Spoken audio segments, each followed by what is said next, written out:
A warm welcome, delegates. The word counseling is an oft-used term in local parlance. Most people say, I have counseled him, her. What do you think is the difference between advice and counseling?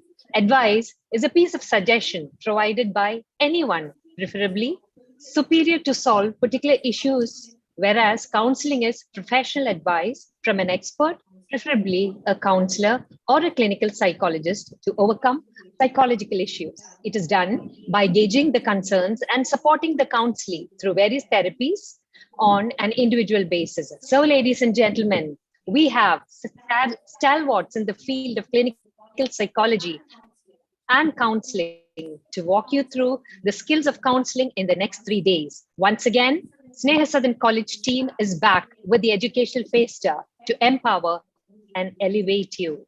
Sneha Southern College of Special Education, Angamaly, Kerala, stands towering among the educational institutions of South India for its fabulous team of educators churning out inclusive professionals for the good of people at large. A warm welcome once again on a pleasant and cool morning to the 3-day national webinar on skills for counseling parents of students with special needs. All of us professionals understand the importance of this topic. The parents, siblings, and immediate family members and carers go through immense challenges when dealing with children with diverse learning needs. The 3-day webinar will empower us to guide parents and create a two-way process to deal with their personal as well as their concerns and know when they need professional support. We will commence the official inauguration of the webinar in a few minutes. Delegates, please note, we request all participants to put your mobile on silent mode and mute your audio and switch on your video as a part of RCI mandate. We request all the delegates to give your full commitment and concentration to this educational bonanza during the webinar. The question answer session will be at the end of each session, and all participants are requested to send your queries in the chat box so that we can save time. We will be sending a Google form to assess your learning outcomes. We commence the official program of the day by invoking the blessings, kindness, and grace of the Almighty. I invite Sister Aruna and Sister Prashanti, be it students of our college, for the invocation.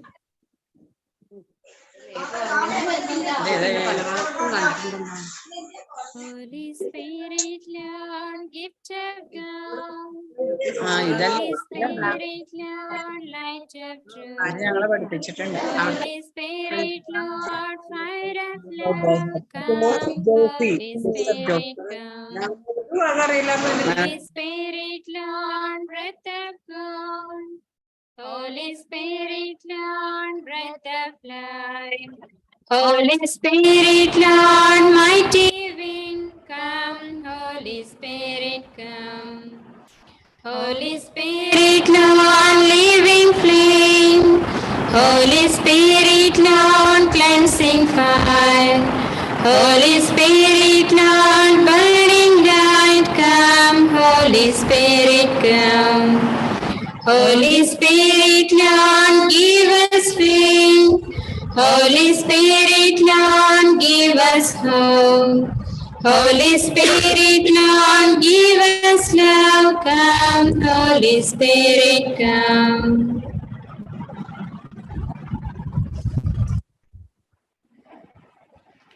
Thank you, sisters. A meticulous leader and mentor with disciplined time management, empathetic and kind, is what shines in her nature. I invite with immense happiness the principal of Sneha Southern College of Special Education, Angamaly, Sister Joffy Maria CMC, for the welcome address. A very good morning, our honorable guests, special educators, and my dear colleagues. It's my great pleasure to welcome you all to this national webinar. We are very privileged to host this national webinar on skills for counseling parents of students with special needs in collaboration with Rehabilitation Council of India. Success is not a key to happiness, but happiness is the key to success. If you are learning what you are doing, it will be a successful one. With a great quote in this informative occasion, I proudly welcome our honorable guest on behalf of Sneha Sadan College of Special Education. First of all, I welcome our guest of honor, Dr. Gopalakrishnan MP, Registrar of Sri Shankaracharya University of Sankist, Calicut. He started teaching career in 1994. He was awarded PhD from Calicut University and also Senate member of this university and doing so many responsibilities now. He is an eminent scholar and has been published 20 articles in national and international journals. The best way to find yourself is to lose yourself in the service of others. Yes, Sari is the proprietor of the great personality who is ready to do anything for the development of his disciples. On behalf of Sneha Sadan College of Special Education, warm welcome, sir, to this webinar and to inaugurate this webinar. Ms. Elizabeth David, the Zonal Coordinator in Kerala for Rehabilitation Council of India. She is a great missionary whose life is imbued with providential care of God. She is an ardent supporter of this webinar. Her presence and her directions are very much appreciated. On behalf of gathered here, warm welcome, ma'am. It is a great gathering of teachers, professionals, research scholars, along with faculty members, and those who have joined their hands with zealous service and to support and addressing the topic of skills of counseling. I wish you an enjoyable time and hope that you benefit immensely from this national webinar. I promise you that you will be enriched daily by the wealth of knowledge from this webinar. So, may I extend to all of you a very cordial welcome to this Sneha Sadan College and look forward to creative intervention throughout this webinar. I'm sure that our resource person will enrich us with these next 3 days, their challenging and creative presentation and intervention. Mr. Manav Jyoti, clinic psychologist, Mr. Amal Thomas, clinic psychologist, Reverend Father Dr. Varghese Puduseri, Director of Sandana Institute, His Line George, Behavior Counselor, Dr. Jose Anthony, HOD of Social Work Department, Sri Shankaracharya University, Ms. Marlene Matthew, speech therapist, leading this 3-day session. They have been working for days to get ready with their scientific presentation. By thanking them for their readiness to join us and to make presentation for various teams connected with council. May I extend all of them a very cordial welcome to this webinar. Let me welcome our convener of this webinar, Bobby Francis, coordinators of secrecy, dear teachers and non-teaching staff, to take constant effort for getting fruitful input from this webinar. Once again, extending a very warm welcome to all and wishing all of you 3 fruitful days. Thank you very much. God bless you. Thank you, Sister Joffy Maria, for your warm welcoming words. I invite Mr. M.B. Gopalakrishnan, Registrar of Sri Shankaracharya University of Sanskrit, Kaladi, to inaugurate the 3-day webinar and give us a message for the day. Good morning.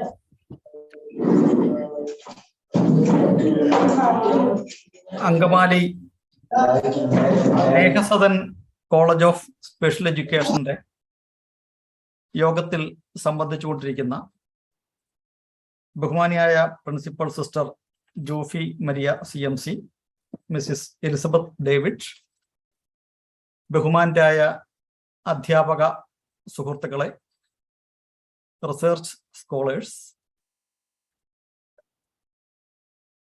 മറ്റ് പ്രിയമുള്ളവരെ,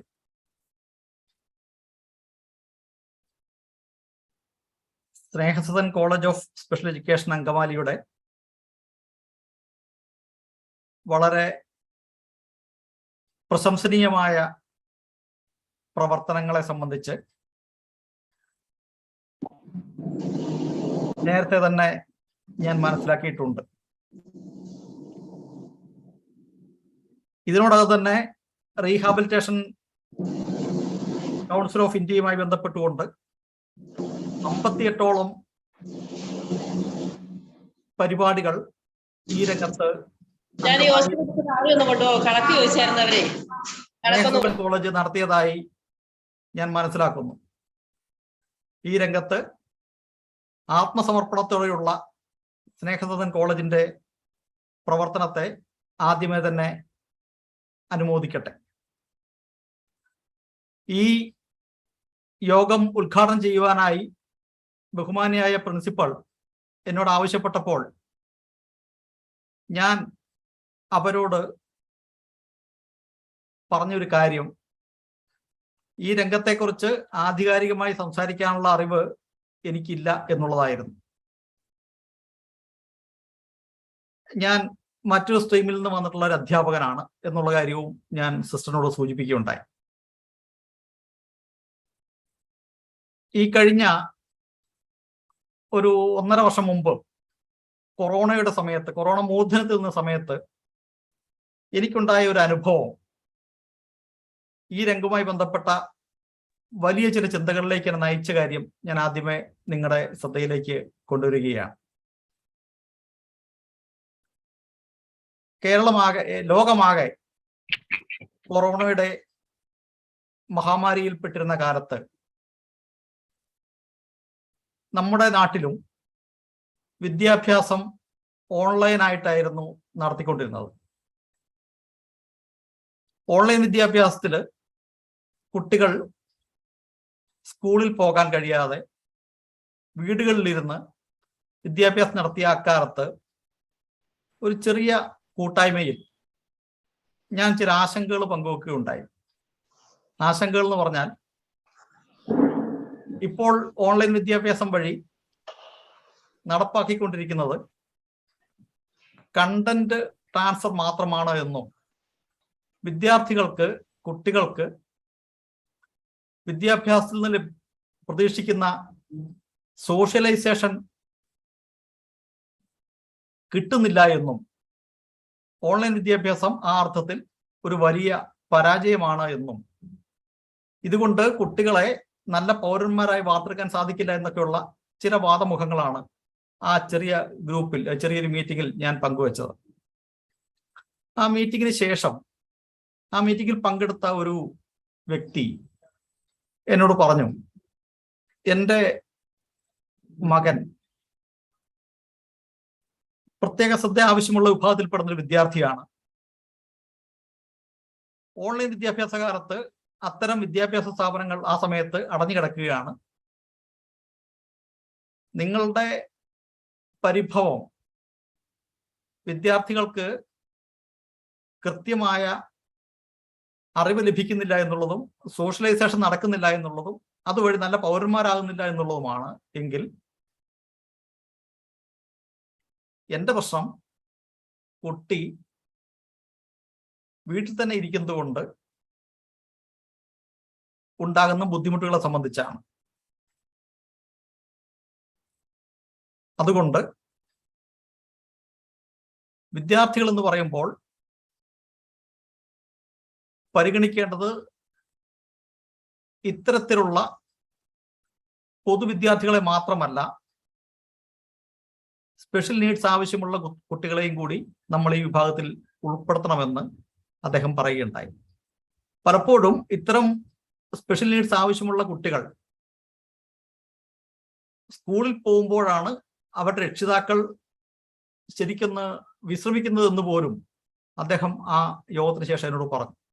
എനിക്കൊരു വലിയ ഞെട്ടലായിപ്പോയി.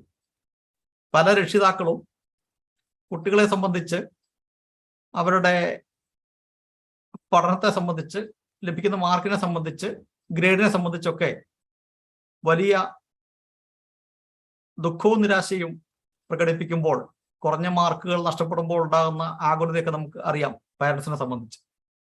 പക്ഷേ ഈ പ്രത്യേക ശ്രദ്ധ ആവശ്യമുള്ള വിഭാഗത്തിൽപ്പെടുന്ന കുട്ടികളെ സംബന്ധിച്ച് അവർ കണക്കിലെ വലിയ തിയറംസ് പഠിക്കാനോ അഗാധമായ ശാസ്ത്ര വിഷയങ്ങൾക്ക് അർത്ഥമാക്കാനോ ഒന്നുമല്ല സ്കൂളിൽ പോകുന്നത് നമുക്കറിയാം. മറിച്ച് ഏറ്റവും ചെറിയ കാര്യങ്ങൾ സ്വന്തമായി ചെയ്യാൻ ആവശ്യമായ പരിശീലനം ലഭിക്കാൻ വേണ്ടിയിട്ടാണ്.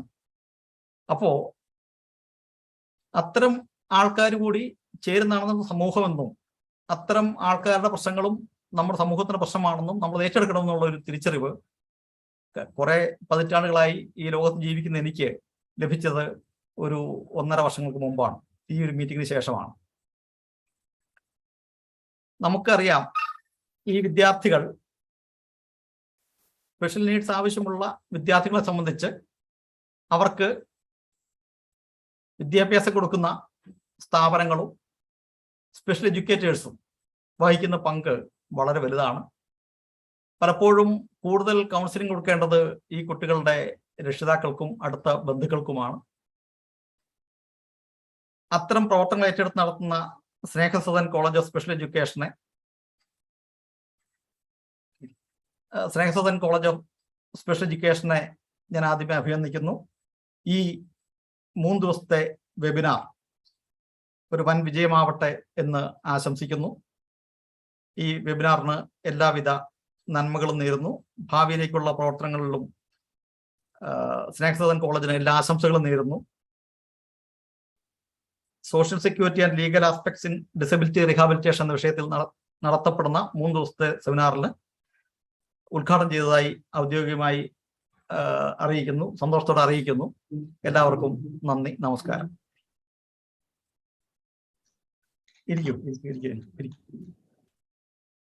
Thank you, sir, for the message on the importance of socialization and the role of society in the life of a student, and for inaugurating the 3-day webinar. Thank you so much, sir. Ms. Elizabeth David, the Kerala Zonal Coordinator of Rehabilitation Council of India, our guide and mentor, is unavailable today to join in for the inaugural program. However, she has sent in her good wishes to all of us. I invite our vibrant, beautiful, optimistic, and motivating Bobby Mann, the HOD of the B.Ed program of Sneha Sadan College of Special Education, for words of gratitude.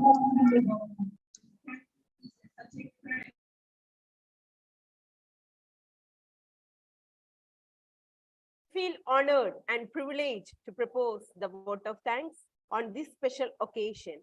Let me begin with thanking the Almighty for blessing us with His unconditional love and guiding us through everything. At the outset, on the behalf of Sneha Sadan, I thank our Honorable Chief Guest, the Registrar of Sri Shankaracharya University of Sanskrit, Mr. Gopalakrishnan, for gracing today's program and kick-starting this webinar series by his presence. Thank you so much, sir, for enlightening us with your thoughts, provoking and motivating address and inaugurating this webinar. Words aren't enough to thank you for taking the time out of your busy schedule to be with us today. Thank you, sir. Our beloved principal, Sister Joffy Maria, CMC, has always been our strongest support system. My sincere thanks to Sister Joffy for all her help, guidance, and support at various stages of planning and executing this event. A special thanks to Ms. Elizabeth, Zonal Coordinator, RZA, and dear teacher of mine, who has been always guiding light and well-wisher of us.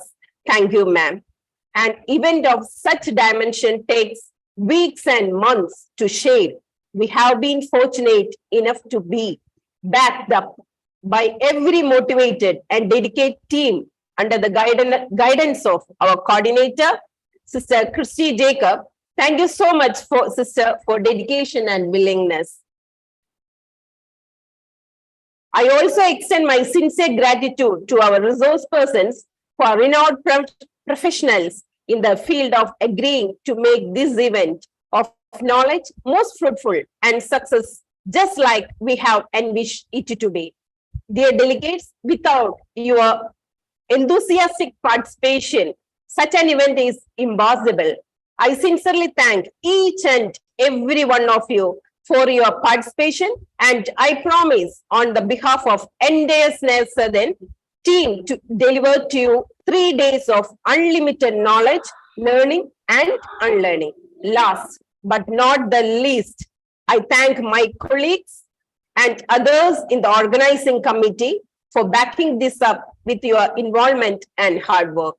A special thanks to our alumni, Miss Minnie, for always turning up and working together with the organizing committee with so much zest and commitment. Once again, thank you all. Thank you.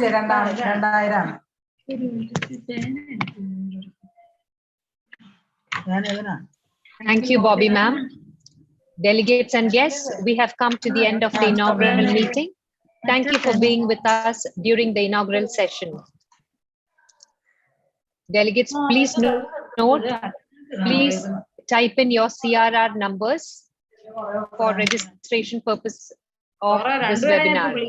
Once again,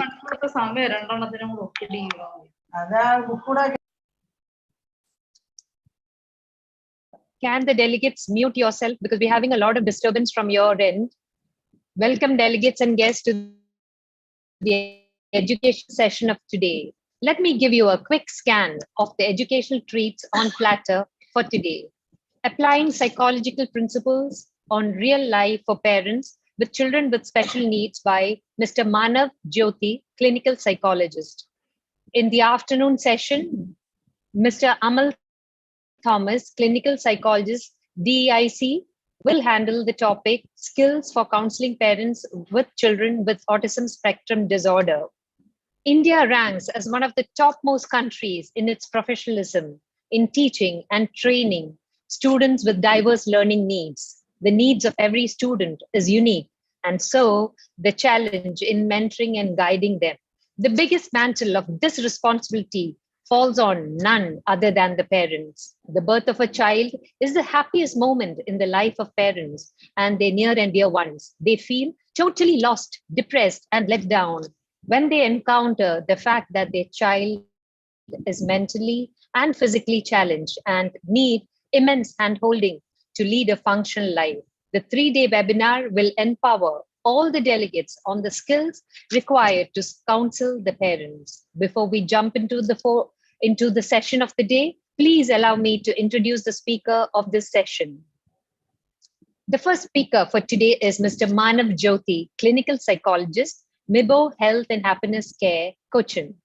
He was the former faculty of psychology of the Department of Psychiatry in Malabar Medical College, Calicut, and a clinical psychologist in Kollam.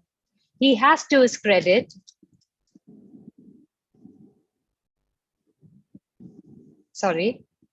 he has to his educational credit MPhil in clinical psychology and master's in psychology from Bharatiyar University.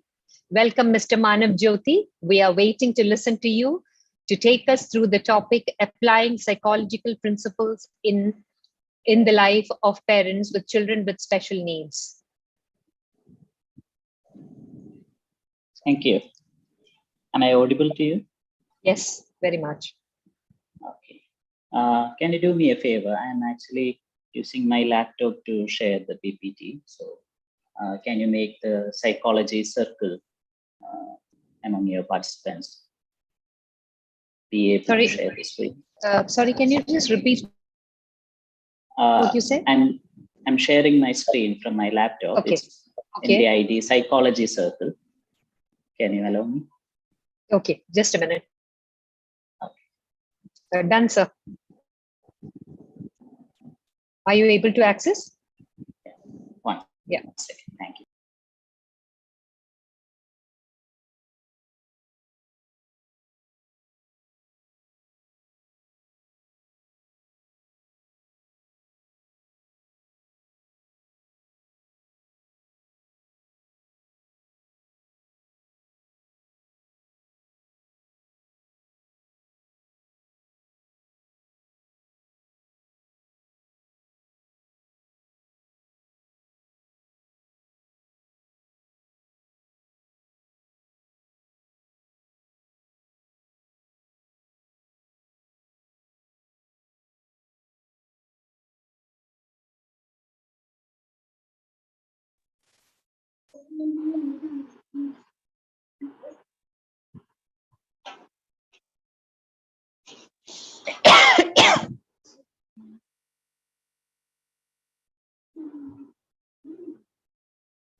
Hello.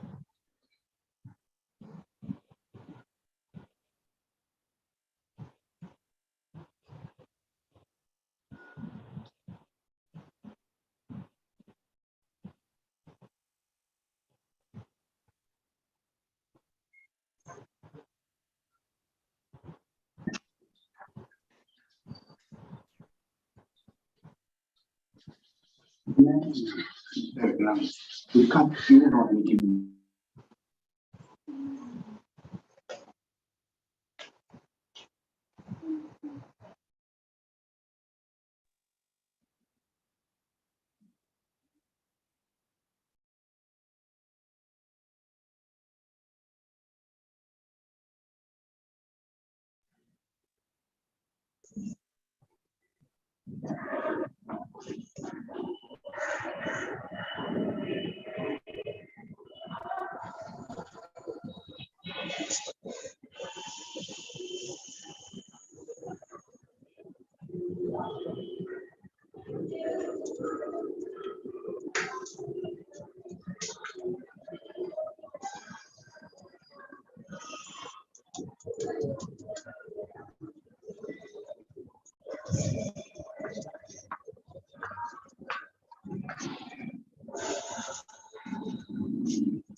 Oh, I'm sorry. Am I audible now?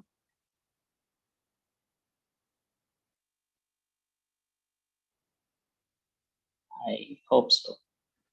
First of all, I thank all the organizers behind this wonderful program.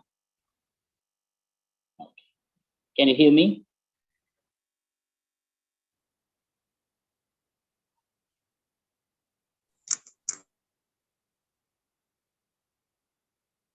All right. Can someone unmute yourself and say whether I'm audible? Sir, you are. Okay. Oh, okay. Thank you. You're welcome, sir. Yeah. So I thank all the organizers behind this two-day webinar, all the faculty members and management of Sneha Sadan.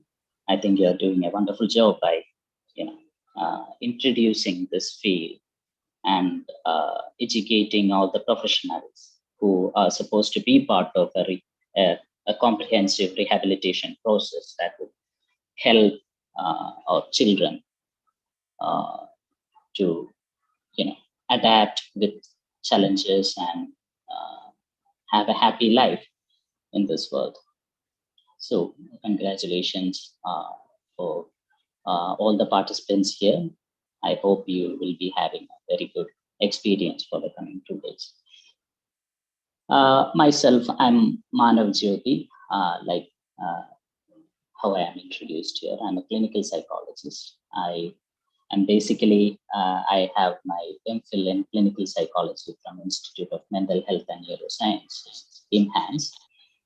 I basically am specialized in the area of adult psychotherapy, especially personality related issues. I practice psychoanalytic psychotherapy. So basically, child cases or children with special needs is not my first area of interest, but my experience in various government departments, including the district mental health program.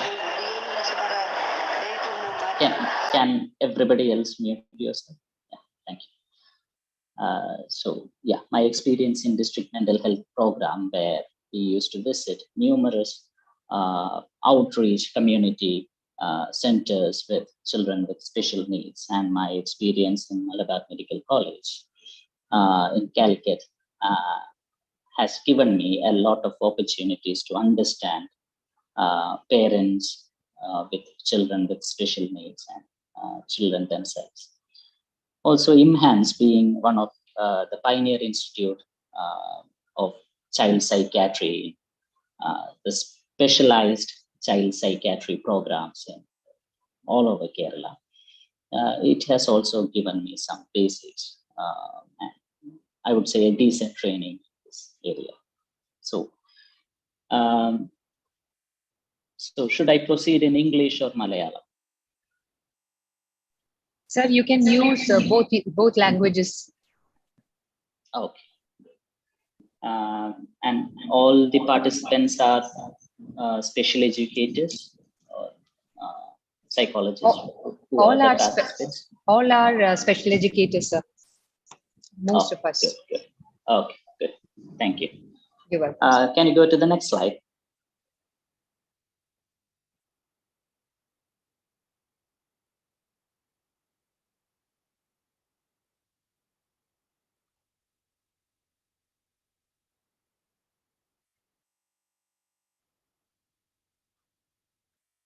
Okay.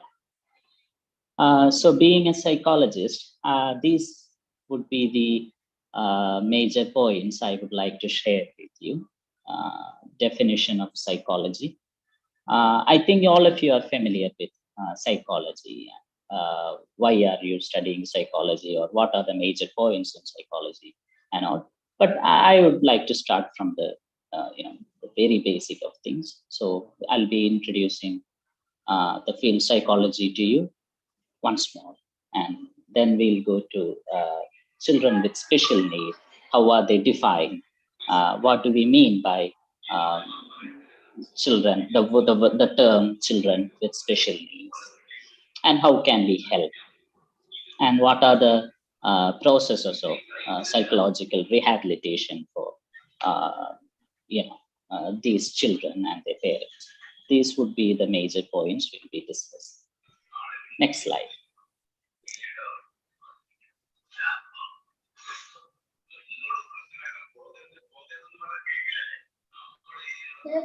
We can go to the next slide. Yeah. So psychology, different from psychiatry. is a field of science where we learn human behavior and mental process.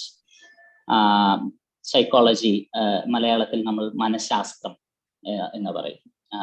സൈക്യാട്രിയെ മലയാളത്തിൽ നമ്മൾ മനോരോഗ പഠനം അല്ലെങ്കിൽ മനോരോഗശാസ്ത്രം എന്ന് പറയും. അപ്പോ from the term itself you can understand that it is different from diseases. It is not just the study of diseases or disorders, unlike psychiatry. Psychology will be addressing all range of behaviors. ഒരു മനുഷ്യന്റെ എല്ലാത്തരം പെരുമാറ്റത്തെയും അവന്റെ എല്ലാത്തരം മാനസികമായിട്ടുള്ള വ്യവഹാരങ്ങളെയും mental പ്രോസസ്സസിനെയും address ചെയ്യുന്ന ഒരു stream of science ആണ് psychology എന്ന് പറയുന്നത്. So we as a stream of science we study behavior, not mind. That's an important point to notice. And mental processes. So what are all the behaviors we study? Everything we do is a behavior, right? Someone is saying sound illa. അവരുടെ മാത്രം ഔട്ട്പുട്ടിന്റെ പ്രശ്നമാണോ അതോ ഞാൻ പറയുന്നത് കേൾക്കുന്നില്ലേ?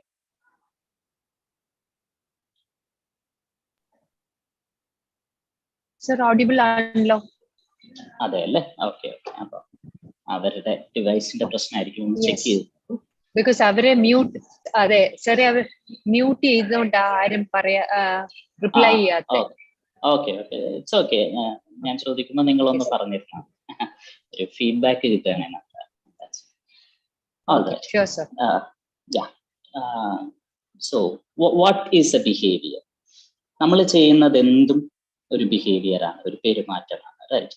അത് visible ആയിട്ടുള്ളതാവാം, ഇൻവിസിബിൾ ആയിട്ടുള്ളതാവാം. So anything we do is a behavior, both visible and invisible. We call it overt and covert. So basically, if I am lifting my hand, it is a behavior. If I am drinking water, it is a behavior. If I am sleeping, it is a behavior. If I am thinking, that is also a behavior. So just because I am physically immobile, that doesn't mean I am not doing anything. And I might be thinking, I might be dreaming, I might be sleeping. So നമ്മൾ ചെയ്യുന്ന എന്തും ഒരു behaviour ആണെന്ന് പറയും. And mental process. What are all the mental processes?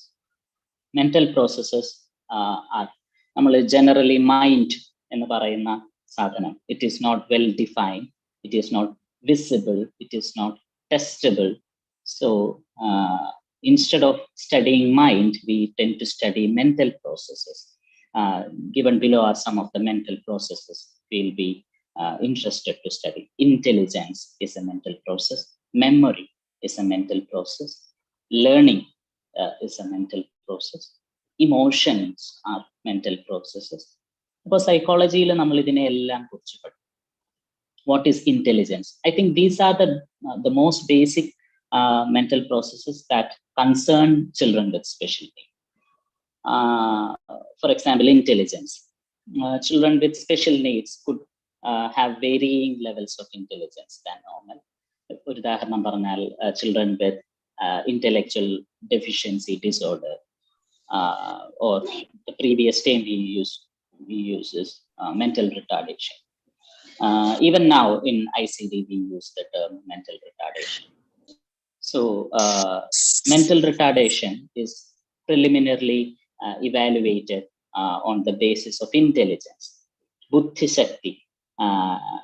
ബുദ്ധിശക്തിയുടെ അളവ്, അതിനെ നമ്മൾ IQ എന്ന് പറയും, intelligence quotient.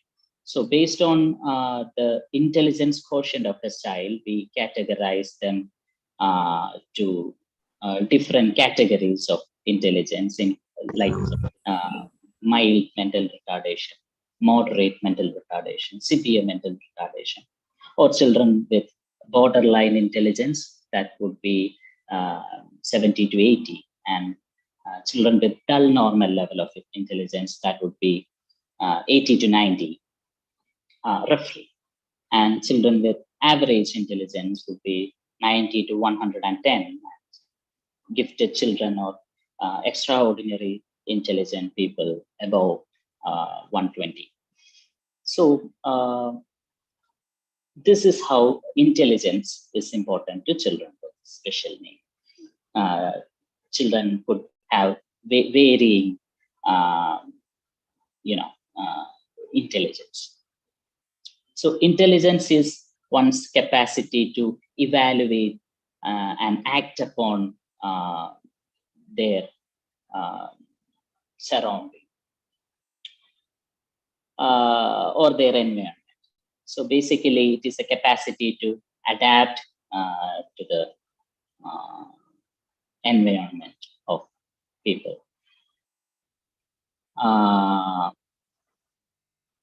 Then comes memory. Memory is,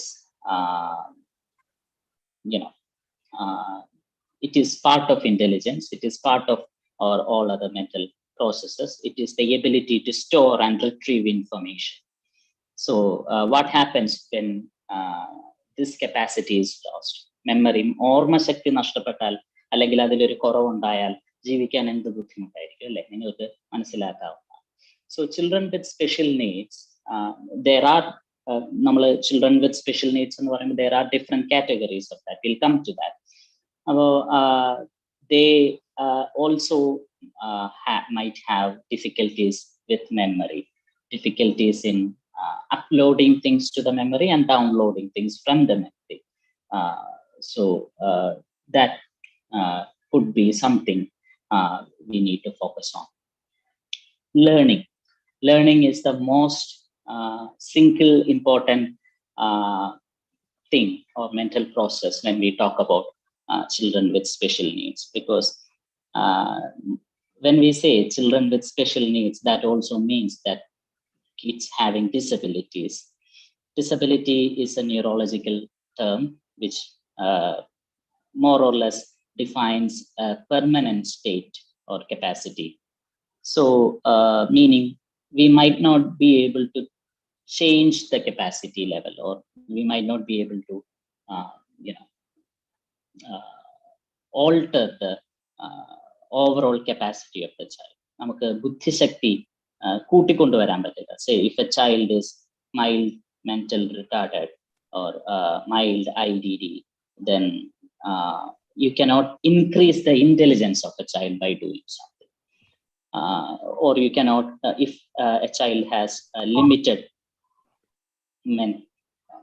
my network. Break ആവുന്നുണ്ടോ ഞാൻ പറയുന്നത്? ഇല്ല സാറേ, കുഴപ്പമില്ല. Someone just message. Okay. All right. So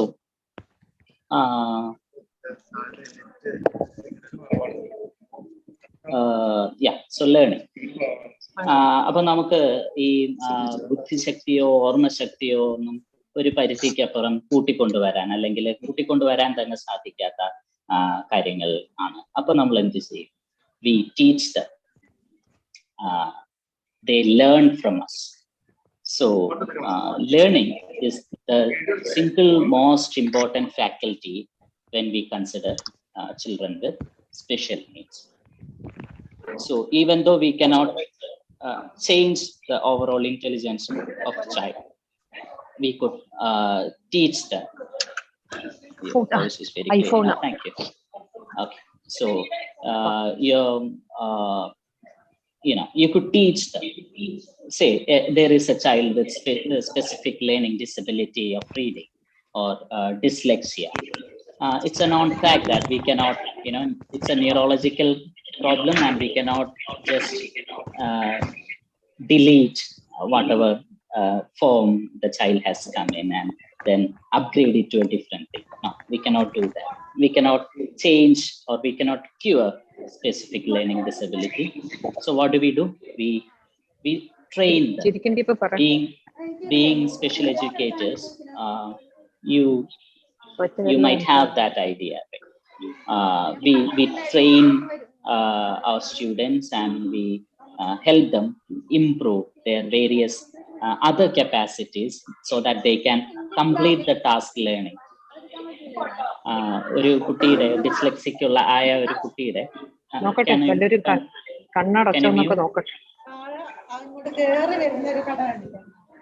Can all others mute your systems?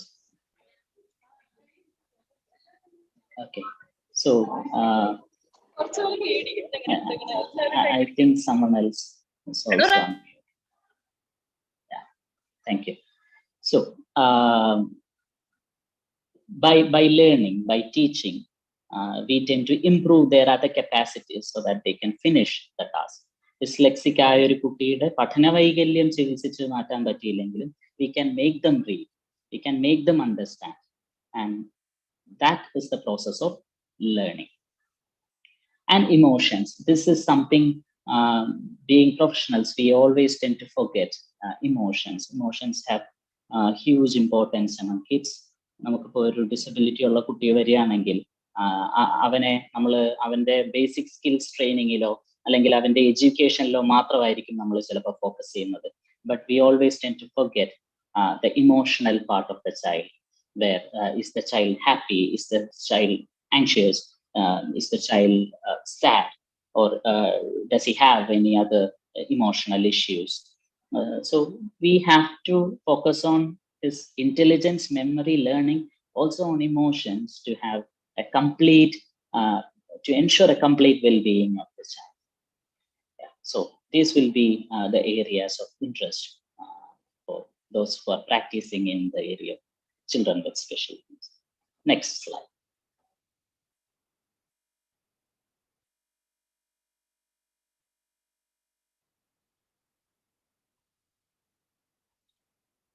Can you go to the next slide?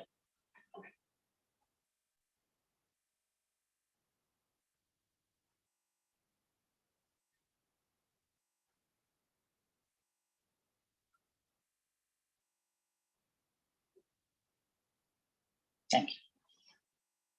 So, who are children with special needs? Basically, we define children with special needs as children who have disability, mental or physical, requiring early intervention and support. This is the very basic definition of special needs children. Also, I have taken these definitions from the protocol of Sarva Shiksha Abhiyan, the national policy of education we follow. And there are two important terms we have to understand when we look at children with special needs. That is impairment and disability. So what is impairment or dosh or vikar? Impairment is an illness or injury or complexity arising from the difficulty in the way body works. Anything that is not working in our body can be considered as an impairment.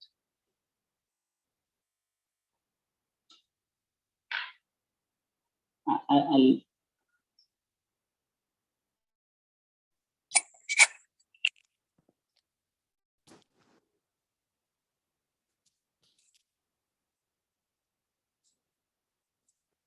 Okay, I guess now you can hear me a little bit more, little better. So, Yes, sir. Yeah. So what is an impairment? It can be an illness, injury, or any complexity arising from the difficulty of our, no, don't change, yeah. The difficulty, the way body works. Say, a child is blind. We can say there is an impairment in vision. A child can't hear. So we can say there is an auditory impairment for the child. Or say the child is having a developmental disorder. So it can also be an impairment. So any abnormality or any deviance from the normal way of functioning of our body is considered an impairment. And what is disability? Disability is a more sophisticated term than in impairment, and we use it in many senses. For example, the definition of Sarva Shiksha Abhiyan given to disability is that disability is more than a problem or difficulty with how our body works. A child with an impairment may experience disability when functioning in an environment that impacts the child's successful performance at a task. So just because the child has an impairment, that doesn't mean he has to have a disability. The disability part comes when the child is trying to perform a task and he's or she is not able to do that. That is when the disability part kicks in. So it is a functional aspect of impairment, we could say. So if the child is having some sort of dysfunctionality, then we can say the child has a disability. And there is another comparison with the term disability to disorder. Disorder is when something is out of order, as the term represents, which also means that we can bring it to order. Say the child has a childhood disorder. Say the child has attention deficit disorder, or the child has, a conduct disorder, which means we can bring the child back to order, but not disability. Disability, like I said earlier, it is some sort of permanent in its functionality. So once there is a disability, we can definitely improve the child with training, but we cannot cure, we cannot reorder the problem. Okay, next slide.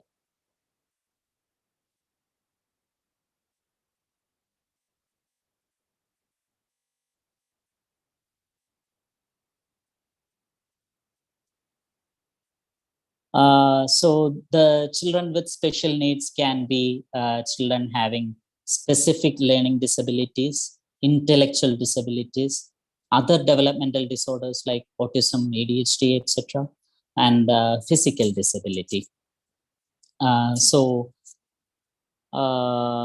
Say specific learning disability. ഒരു special educator എന്നുള്ള നിലയിൽ നിങ്ങൾ സ്കൂളുകളിൽ അല്ലെങ്കിൽ പൊതുവെ സൊസൈറ്റിയിൽ ഏറ്റവും കൂടുതൽ ഡീൽ ചെയ്യേണ്ടി വരുന്നത് എനിക്ക് തോന്നുന്നു ലേണിംഗ് ഡിഫിക്കൽറ്റി, ലേണിംഗ് ഡിസബിലിറ്റി ഒക്കെയുള്ള കുട്ടികളുമായിട്ടും ഇന്റലക്ച്വൽ ഡിസബിലിറ്റി ഉള്ള കുട്ടികളുമായിട്ടും ആയിരിക്കും. അതുകൂടാതെ മറ്റ് സെർബൽ പാൾസി പോലെയുള്ള ഫിസിക്കൽ ഡിസബിലിറ്റി ഉള്ള കുട്ടികളും ഉണ്ടാവാം. പക്ഷെ ഏറ്റവും കൂടുതൽ എനിക്ക് തോന്നുന്നു മെന്റൽ റിട്ടാർഡേഷൻ അല്ലെങ്കിൽ intellectual disability, specific learning disability ഉള്ള കുട്ടികളായി. Being a clinical psychologist, I have observed this trend of having children with excessive number of children with specific learning disability are coming up in the recent years. And when we evaluate them closely, we could see that most of them do not fall into the criteria or into the particular category of learning disability. Most of them are seen to be having learning difficulties only. So what is learning disability? Learning disability is a disability in performing either of the three tasks of learning, that is reading or writing or calculation. So dyslexia, dyscalculia or dysgraphia are the common terms we use to mention children with specific learning disability. We could also mention that children with specific learning disability will also have difficulty in comprehension or other mental processes related to learning. So what do they do with children with specific learning disability? As we know, specific learning disability is a neurological condition where the wirings of the parietal lobe and temporal lobes of the child. I'm assuming that you all know that there are different parts of the brain where we can roughly categorize them into 4 lobes. We call it frontal lobe, where the front portion of your brain about this big is considered as frontal lobe. Then there are two sets of, no, there is a couple of temporal lobe, which is situated just above the ear. I mean, the left-hand side bottom portion of the brain.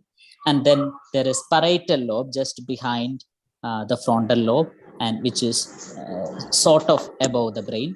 And the occipital lobe, which is situated behind the head. So the frontal lobe is responsible for intelligence and other complex executive functions. Executive functions are generally the functions what we say a brain can do: thinking, memory, planning, problem solving, creativity, learning, so many things. So these are carried out by the frontal lobe. And language related things and some of the creativity related things, memory related things are dealt with the two temporal lobes.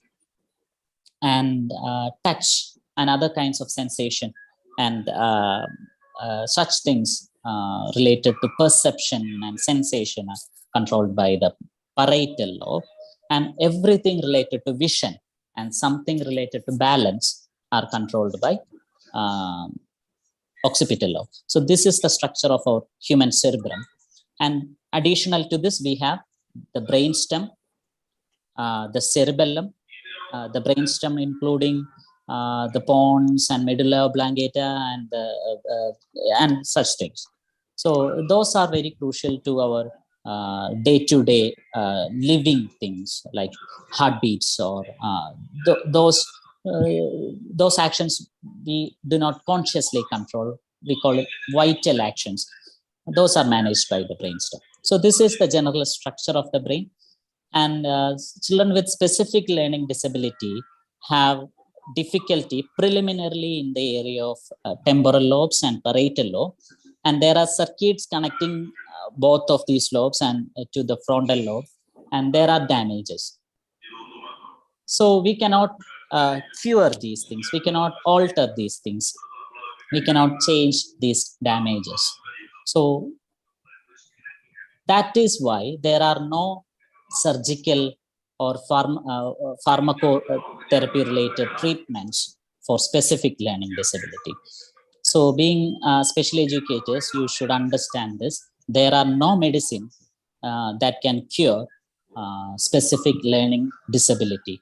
I have seen people claiming that there are medicine in homeopathy, there are medicine in other branches of medicine that can cure specific learning disability. That is not true. It is a disability, therefore cannot be cured. It is a neurological condition, therefore cannot be altered. Then what do we do with specific children with SLD? Well, we can train them. We can do a lot of training. We can do cognitive retraining. We can do specific individualized training mechanisms for, we call it retraining for children with specific learning disability. And then we create additional neural wiring in the brain by excessively training the child so that we can bypass the function. Say there is a network from A to B in brain. നമ്മുടെ തലച്ചോറിൽ A എന്ന് പറയുന്ന ഭാഗത്ത് നിന്നും B എന്ന് പറയുന്ന ഒരു ഭാഗത്തേക്ക് ഒരു സർക്യൂട്ട് ഉണ്ട്. അത് ഡാമേജ്ഡ് ആണ്. അത് ഡാമേജ്ഡ് ആയതുകൊണ്ട് കുട്ടിക്ക് സ്പെസിഫിക് ലേണിംഗ് ഡിസബിലിറ്റി ഉണ്ട്. അങ്ങനെയാണെങ്കിൽ we might draw a circuit from A to C and then C to B, which might work. So instead of passing things from A to B, the child has to pass things from A to C and then from C to A. So this is the way this is what happens when we retrain a child. So when you give retraining to a child with specific learning disability, I know you have all the idea and all the mechanisms in special education, in the area of special education, how to train a child, but you might not be aware of, or you might have forgotten what is happening in the brain when you retrain a child. This is what happens when you retrain a child. This the same mechanism. It is the foundation of what we do as clinical psychologists called cognitive retraining. So we tend to analyze the child or the person in neurological condition, and we understand, we create a brain map of what are all the functions damaged, what are all the circuits damaged in the brain of the individual or child. And then we create specific cognitive retraining tasks. These could be just paper pencil tasks like shading and grain sorting or recalling. There are so many types of cognitive retraining tasks. So using these tasks, we use the same principle of rehabilitation, of creating and surpassing the damaged neural networks using the retrained, rehearsed new set of bands. So we use the same thing for children with intellectual disability. I hope you all know that there are different categories of children with intellectual disability, including mild, moderate, severe, and profound, based on their functionality and capacity. Earlier, we used to categorize children as IDD based on their IQ scores alone. But the recent revisions of International Classification of Disorders, ICD-10 and DSM-5, these are the textbooks we use to diagnose the children, diagnose people and categorize them in specific intellectual groups. So,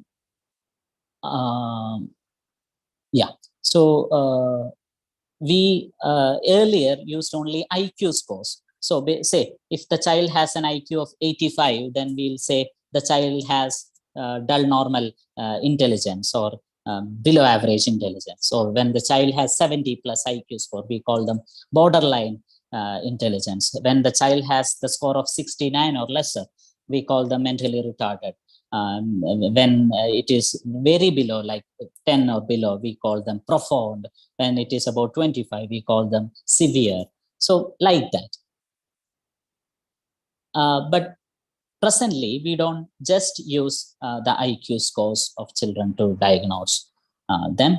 We use something called clinical evaluation, which is very important. It is the interpretation of the clinician, the clinical psychologist, to understand whether the IQ score is the correct reflection of the child. Is the child not able to perform in the test because of his or her lack of intelligence or loss of intelligence, or is it because something else, say learning disability? So you all know that children with specific learning disability are always average intelligence minimum. If the child is below average intelligence, then we might attribute the learning difficulty or disability to their below average intelligence. This was the earlier concept, but now we use this clinical evaluation to understand whether the child is actually lacking this mental capacity, or is it because the deficits in other capacity. For example, a child with impaired memory will always score less on an IQ test. So a child with impaired comprehension will always score less in IQ test. But that is not because they are less intelligent, but they could be because of specific learning disability. So ഇത് sort out ചെയ്യാൻ വേണ്ടിയിട്ടാണ് നമ്മൾ ഒരു clinical evaluation use ചെയ്യുന്നത്. So this is also the importance of getting the child for a clinical evaluation. So being special educators, you might be working in a school where children will be sent to you for retraining. So you will, with your experience, you can talk to them and identify that, okay, this child might be having a learning disability, or this child might be having a mental retardation. But always submit these children to a clinical evaluation with a clinical psychologist so that we can be sure. Otherwise, the child might be having one problem, but it could be reflected as another problem, which could be very misleading and which would result in improper treatment of the child. So we will be basically taking away the basic need or a fundamental right of the child by misdiagnosing them. So always don't take risks with children, take proper clinical evaluation. So there are other types of children with special needs you deal with, children with autism, children with ADHD, etc. For example, children with autism, we use something called ABA, Applied Behavioral Analysis, is a specific treatment mechanism for children with autism or children with communication disorders, and which seems very efficient.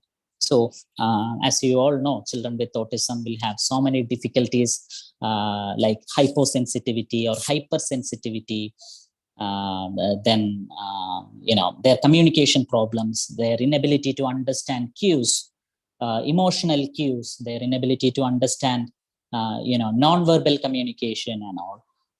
So applied behavioral analysis, where we use the learning techniques, those I mentioned earlier, the basic learning techniques like classical conditioning, where we produce a stimulus and then that stimulus will create a response. So clubbing another stimulus with the initial stimulus will also might produce the similar effect. It's called classical conditioning. Or operant conditioning, where you create a stimulus and then you reinforce that stimulus, so that every time a stimulus is given, the specific response will also be given because it is being reinforced. These are the or social learning strategies.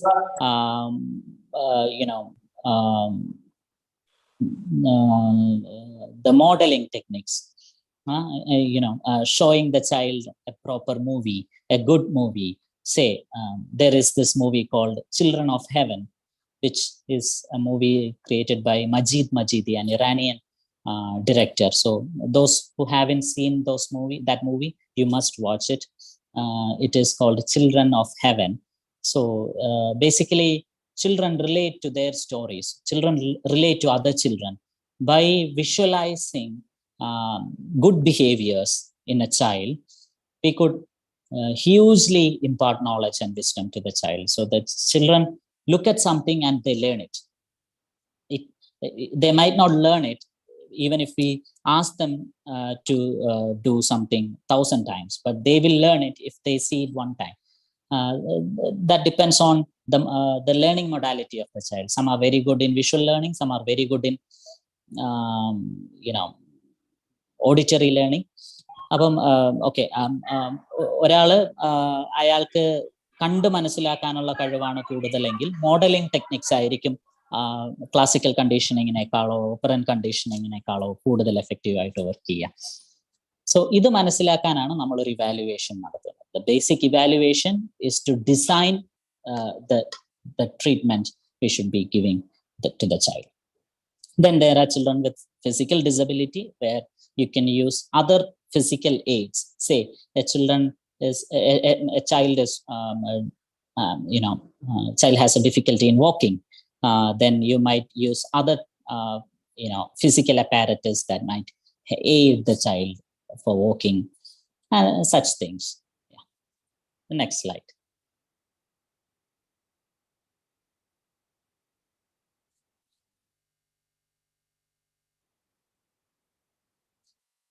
Yes. So when you deal with parents, I know you are all special educators, but this is something you could use with parents. How to help. Special educators എന്നുള്ള നിലയിൽ ഞാൻ അവരുമായിട്ട് deal ചെയ്തപ്പോൾ വന്നിട്ടുള്ള ഒരു പ്രധാന opinion എന്താണെന്ന് വെച്ചാൽ, നമ്മളൊരു ക്ലിനിക്കിലോ അല്ലെങ്കിൽ ഒരു റീഹാബിലിറ്റേഷൻ സെന്ററിലോ വെച്ച് കുട്ടികളെ നന്നായിട്ട് ട്രെയിൻ ചെയ്യും, എന്നിട്ട് അവരെ വീട്ടിലേക്ക് വിടും. വീട്ടിലേക്ക് പോയി കഴിഞ്ഞാൽ അവർ ഫോളോ അപ്പ് ചെയ്യില്ല. അപ്പോൾ അവർക്ക് പല പ്രശ്നങ്ങളുണ്ടാവും, ഫിനാൻഷ്യൽ ഇഷ്യൂസ് ഉണ്ടാവാം, സോഷ്യൽ ഇഷ്യൂസ് ഉണ്ടാവാം, but they lose what they trained, right? So how can we address this problem? We can address this problem by training the parents. So we should train the parents how to deal with the special children. Just because they are parents, that doesn't mean they have all the knowledge or information about, dealing with children in special need. So how do we help the parents? These are some of the steps you could train or you could teach the parents with children with special needs. And the first step is to identify the needs. എന്താണ് കുട്ടിയുടെ need എന്ന് identify ചെയ്യാം. For example, ഒരു കുട്ടി അവൻ 4ാം ക്ലാസ്സിലാണ് പഠിക്കുന്നത്, അവനൊന്നും പഠിക്കുന്നില്ല. അപ്പൊ ആദ്യത്തെ 1, 2, 3 ക്ലാസ്സുകളിൽ അച്ഛനും അമ്മയൊക്കെ വിചാരിച്ചു സാരമില്ല, വളരുമ്പോൾ ശരിയാവും എന്ന് വിചാരിച്ചു. പക്ഷെ ഒരു 4ാം ക്ലാസ് ആയപ്പോഴേക്കും അവൻ ക്ലാസ്സിൽ പോകാൻ മടി, അവന് ഭയങ്കര പേടി, ക്ലാസ്സിൽ പോകേണ്ട ദിവസങ്ങൾ അവന് വയറുവേദന വരുന്നു, അവൻ കരച്ചില്ല, മറ്റു കുട്ടികളെ ശല്യം ചെയ്യുന്നു, അവനാകെ പ്രശ്നമാണ്. So this is A problem child. And this child could also be a child with specific needs or special needs. This child might be facing from specific learning disability, or this child might be facing from ADHD, or there could be other things. So how do we help this child? First, identify the needs of the child. Talk to the child. Understand why is he having difficulty to go to school? What is his problem in school? Who are all he dealing with in school? How are teachers behaving to him? What happens when he tries to read, write, comprehend, calculate? What happens when he tries to, check the time? സമയം നോക്കാൻ പറ്റുന്നുണ്ടോ? അപ്പോൾ address all the problems the child is facing, and from that we can understand the needs of the child. Okay, the child needs to be trained to check time. The child needs to be trained to read, write, comprehend, talk, communicate, understand, so many things. So first of all, understand, identify the needs of the child. Then gather as many information as possible. Well, not as many as possible, but as specific as possible. Gather information. നമ്മുടെ കുട്ടിക്ക് എന്ത് പ്രശ്നമാണെന്ന് മനസ്സിലായി കഴിഞ്ഞാൽ അതെങ്ങനെ address ചെയ്യണം എന്നുള്ളതിനെ കുറിച്ചുള്ള ഇൻഫർമേഷൻ സീക്ക് ചെയ്യണം. Information that helps us help the child, right? So where do we gather this information from? The parent can gather information from teachers, special educators, or a psychologist, clinical psychologist, a psychiatrist, a pediatrician, a physician. So you could get information from all the professionals. Sometimes adults, the elderly can also help if they are, informative. Yeah, if they are educated, if they know, if they have dealt with children with specific needs. They could be a parent of, a child with special need. Say, you get to know about another parent who's having the same difficulties in their child or children, and they might be dealing with them, so they might know how to deal with them. So you could ask them. Only gather information, just don't conclude anything. Take information and then brainstorm your ideas by sitting and talking between parents, or between parents and teachers, between parents, teachers and special educators, between all the professionals. Brainstorm ideas, then plan the intervention, how to deal with the child, right? Okay, we could bring the child to a special educator for training, and then take him back and practice what he has learned in with the special educator or at school. അപ്പോൾ നമുക്ക് ആവശ്യത്തിന് ഇൻഫർമേഷനായി നമ്മൾ പ്രൊഫഷണൽസുമായിട്ട് consult ചെയ്ത് കുറേ idea ഉണ്ടാക്കി, അതിനുശേഷം നമ്മൾ intervention plan ചെയ്യാണ്. ആ ഇന്റർവെൻഷൻ എന്ന് പറയുന്നത് പ്രൊഫഷണൽ ആവാം, അമച്വർ ആവാം, അല്ലെങ്കിൽ പേരന്റൽ ആവാം. പ്രൊഫഷണൽ ഹെൽപ്പ് വേണ്ടിയിട്ട് ഒരു സ്പെഷ്യൽ എഡ്യൂക്കേറ്റർ എടുത്തോ, ഒരു സൈക്കോളജിസ്റ്റിന്റെ അടുത്തോ, ഒരു സൈക്കാട്രിസ്റ്റിന്റെ അടുത്തോ, ഒരു പീഡിയാട്രീഷ്യന്റെ അടുത്തോ ഒക്കെ കൊണ്ടുപോകാം. അപ്പൊ ഈ പ്ലാൻ ആയി കഴിഞ്ഞാൽ പിന്നെ അത് action, practice it. It takes time. This is the hardest part, doing things. We know we should all love the children. We know we shouldn't beat the children up. We know we shouldn't punish the children. So how do we deal with children? Those are very difficult. So it is not as easy as we say. Don't beat the child. It's easy to say, but sometimes with children who are very problematic, parents cannot help anything.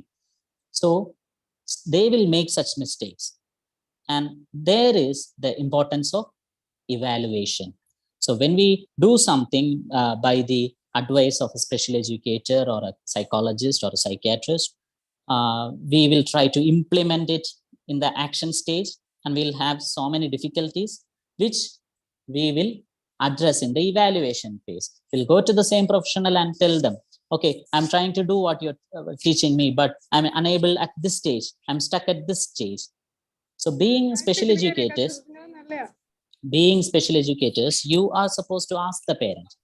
നിങ്ങളുടെ അടുത്ത് വരുന്ന പേരൻസിനെ നിങ്ങൾ അവരോട് ചോദിക്കണം, are you able to do this? Are you not able to do this? Where are you stuck at? നിങ്ങൾ എവിടെയാണ്, ഏത് സ്റ്റേജിലാണ് നിങ്ങൾ സ്റ്റക്ക് ആകുന്നത്, എവിടെയാണ് നിങ്ങൾക്ക് പ്രോബ്ലം ഫേസ് ചെയ്യുന്നത്? Evaluate the plan, then revise the plan. Okay, the parent doesn't have enough resources for providing for the child or supporting the child. Then your plan should also include gathering of resources. Government agencies avam, NGOs avam, other helpful people around you. So you revise the plan with that. And at any stage that are given above, you could take a professional help. നിങ്ങൾക്ക് needs identify ചെയ്യാൻ പറ്റുന്നില്ലേ, go to a professional. നിങ്ങൾക്ക് information കിട്ടുന്നില്ലേ, go to a professional. നിങ്ങൾക്ക് ആവശ്യത്തിന് ideas brainstorm ചെയ്യാൻ പറ്റുന്നില്ല, go to a professional. Intervention plan ചെയ്യാൻ പറ്റുന്നില്ല, ഗോ ടു എ പ്രൊഫഷണൽ. നിങ്ങൾക്ക് ആക്ട് ചെയ്യാൻ പറ്റുന്നില്ല, go to rehabilitation centre. Professional evaluation, revise the plan. At any given stage, you should be providing the parent with available professional help. Next slide.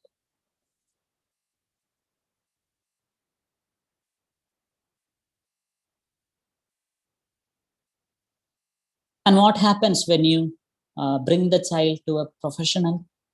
So these are the steps in professional assistance. First of all, clinical evaluation. ഞാൻ നേരത്തെ psychology കുറിച്ച് സംസാരില്ലെങ്കിൽ children with special നീഡ്സിൽ നമ്മൾ IDD ഒക്കെ കുറിച്ച് സംസാരിക്കുന്ന സമയത്ത് പറഞ്ഞു, നമ്മൾ വെറും ഒരു IQ സ്കോർ വെച്ചിട്ടല്ല കുട്ടികളെ കാറ്റഗറൈസ് ചെയ്യുന്നത്. It is also based on the clinical evaluation. The clinical evaluation is something only a clinician can do. So basically we assess the performance, the flexibility, the functionality of child, and the difficulties. What is our general impression about the child? What is our clinical impression about the child? The general impression is that the child is mentally retarded, but our clinical evaluation is that the child is having borderline intelligence with specific learning disability. So is that possible? So these are the things a clinician will be addressing at the stage of clinical evaluation. So once we made a clinical evaluation, we administer specific tasks or tests or batteries to the child. Say an IQ test, Marlin's intelligence scale for infant children, MESIC, is an IQ test, which is an Indian adaptation of the Pearson WISC, Wechsler's Intelligence Scale for Children, WISC. Adinte Indian adaptation aanu MESIC. So there are other IQ tests. For example, BKT is Binay Kamath test. So Binay is one among the first personalities to introduce an IQ test, and it is an Indian adaptation of Binay test, which is Binay Kamath test. There are other IQ tests we use, like PGI, Postgraduate Institute of Behavioral Sciences, Chandigarh. So we use PGI battery. Then we use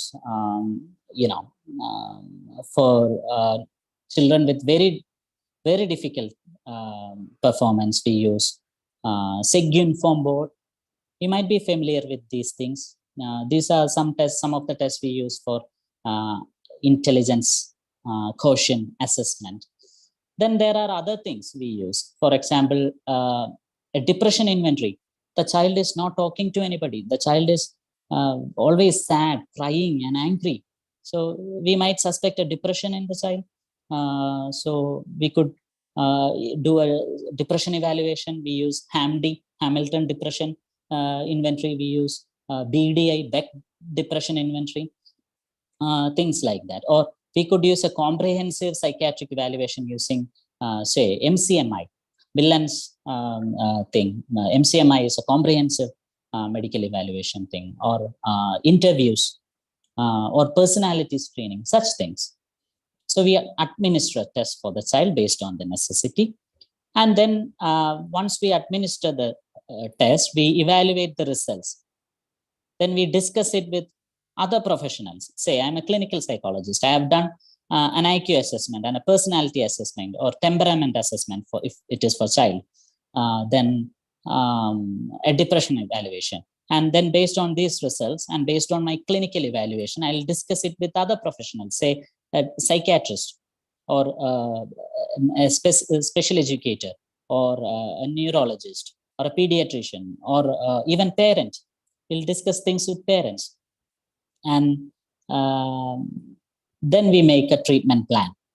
We'll definitely consider what the parent can offer, and we will make an adequate treatment plan. And the most crucial thing here is follow-up. Even though a child comes to clinic for a day, we can do all other things. But if the child is not following up, then there is nothing much we could do. There is also this thing of reference.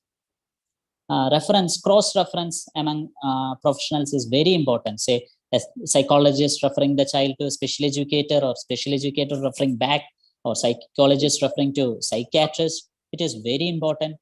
Sometimes we also refer the children to other professionals. Say, the child with mental retardation also have epilepsy. We found that they are having seizures. Then we must send the child to a neurologist. The child is also having Crohn's disease and gastrointestinal problem. Then we must refer to a general medicine practitioner or a gastro physician. The child could be referred to any professional based on demand. Next slide. So, ഇതുവരെ ഞാൻ പറഞ്ഞതാണ് the process or the mechanism of psychological rehabilitation. We can be given to parent or the child with special needs. So given below are some of the examples of psychological rehabilitation. Can you read it? Computer training, memory retraining, social skills training, use of prosthetic devices. So computer training is when we use, of course, definitely use the softwares or other artificial intelligence for. It could be for assessment. It could be for treatment planning. It could be for treatments. It could be for data analysis. So in Western countries, children with special needs have specifically designed programs for their evaluation and training. So such things can be used. Then memory retraining, like I said, cognitive retraining. There are things you could use for memory retraining. Say a child with mental retardation has difficulty remembering vocabularies, understanding words. So we understand that they need a memory retraining. Then it involves numerous strategies, but the most common thing is rehearsal. Manapadhamakuka nammal parayunna sangathi, rehearsal, repeated exposure to something. I have 10 set of words to remember, then I repeatedly say it. It's a memory technique. There are other memory techniques like mnemonics, or using puns or using chunks. There are other strategies we use. This can be used for verbal learning and visual learning as well. Remembering faces, remembering structures, remembering routes. The child can be trained with proper memory training to how to go to school and come back, such things. Then social skills training, very important. Being special educators, you would know the children with special needs have very difficulty managing their social skills, communication,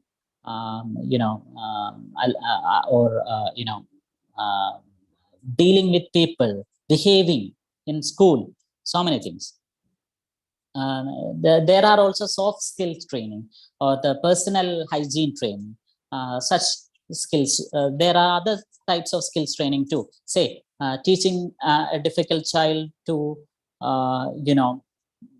brush or bathe oneself. These are all the special trainings we can give them. We sometimes use prosthetic devices like memory watch, calculator, a tape recorder, a pill organizer, and voice recognition softwares attached to the child. These are all the external aids we use. I hope you all remember Stephen Hawking.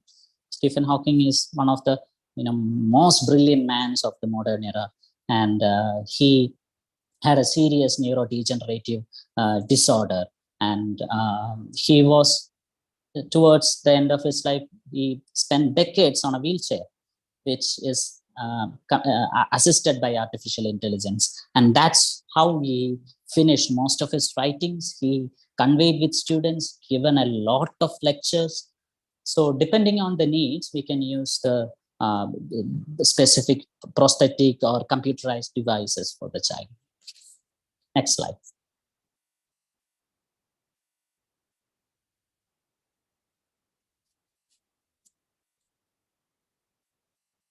Stimulation therapy. It is also a kind of cognitive rehabilitation. It involves direct retraining through paper and pencil techniques, right? Making the child draw, making the child write. This can also all be stimulation therapy. Then we could use things for attention and concentration. One thing I recommend is grain sorting for, say, children with ADHD are having very difficulty in sitting and focusing on things. So you could give 2 sets of grains mixed up and ask the child to, sort it out. Say I'm giving,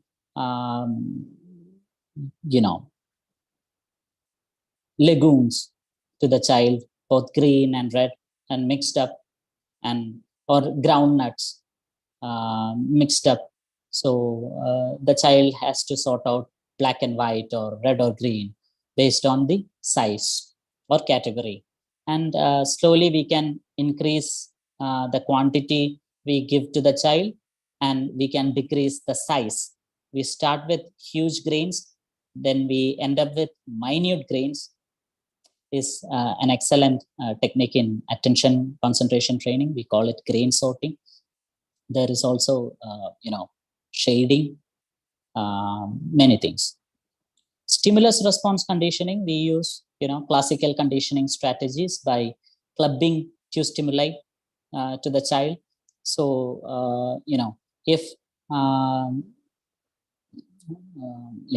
food given to the child is mixed with appreciation or happiness, the child, even with intellectual disability, can understand that having food is a positive thing, like that. Strategy training, it involves teaching of mental sets that are applicable in other situations, like mnemonics, conversation skills, problem solving skills. So basically we teach heuristics, the simple rules of thumbs. നിങ്ങൾ ഇങ്ങനെ മോൻ ഇങ്ങനെ ചെയ്തിട്ട് ഇങ്ങനെ ചെയ്യുകയാണെങ്കിൽ ഇന്നതുണ്ടാകും. So എപ്പോഴും ഇത് ചെയ്തിട്ട് അത് ചെയ്യാം. Say every time you go to the washroom, you make sure that you zip up your trousers. These are the simple rules of thumbs the children can understand. Next slide.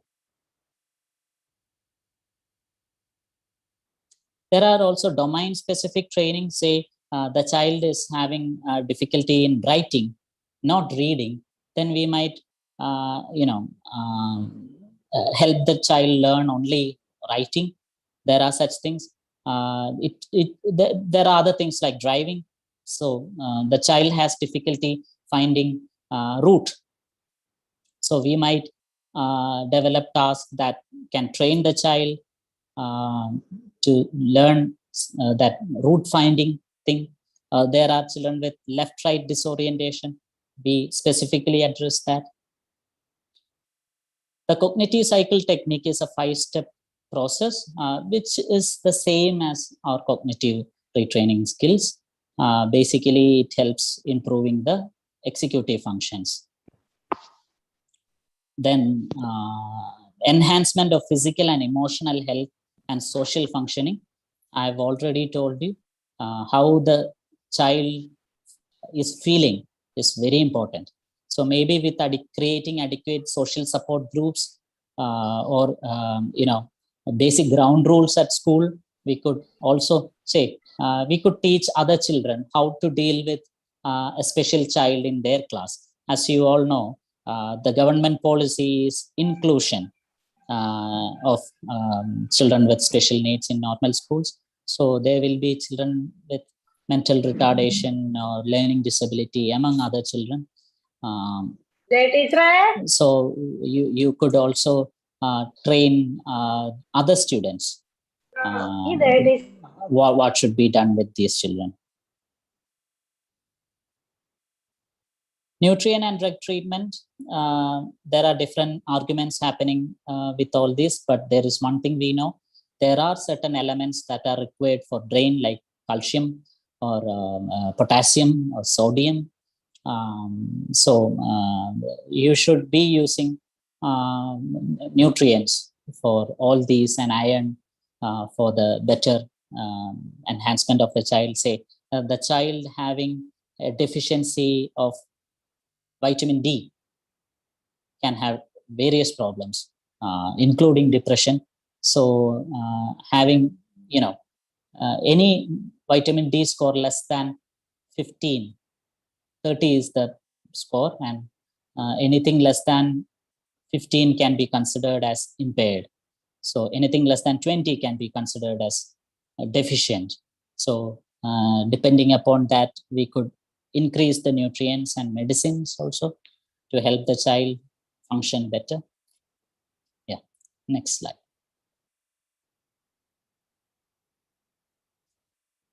These are the other details we miss out usually. So whenever a child comes to you, assess the child's intelligence or intellectual capacity, functionality, what the child can and cannot do.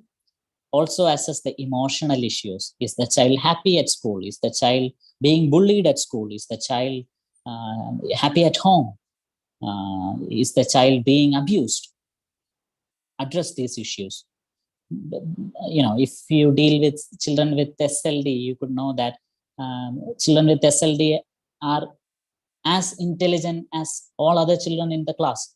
But when it comes to learning, they fall back. So they'll be having this huge emotional pressure of being intelligent, but not being able to express that on test papers. So they might be having frustrations. They might be having emotional issues. They might also develop ADHDs. So address those emotional needs. Address physical issues as well, deficiencies. We have talked about it earlier also. Create a social support group. We just mentioned that to support the child. There can also be personality issues, say conduct disorder in child. The child is lying constantly. The child is stealing things. So this can be an indication of conduct disorder. So along with child's learning issues or child's intelligence issues, child's personality issues or temperament issues should also be dealt with. Then other psychological problems, say the child is depressed, the child is having anxieties, the child is having panic attacks, the child is having any other kinds of tic disorder. You might have children with tic disorders. All these psychological needs should also be addressed.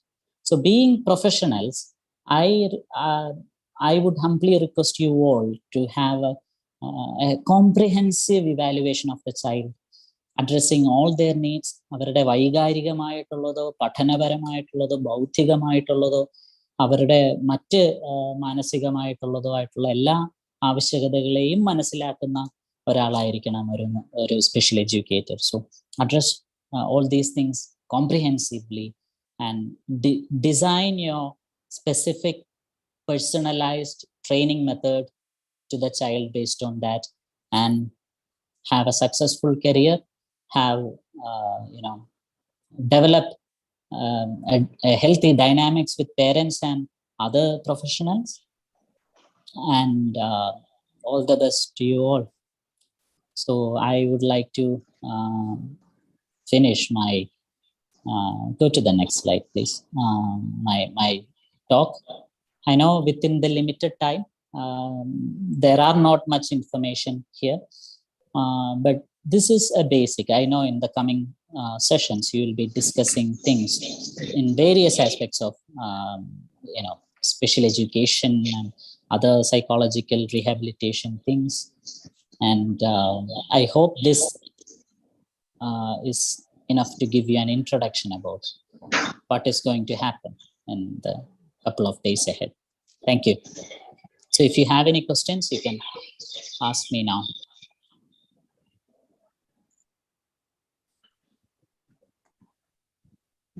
Participants, sir has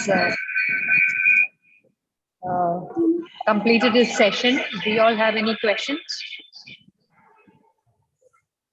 Good morning, sir.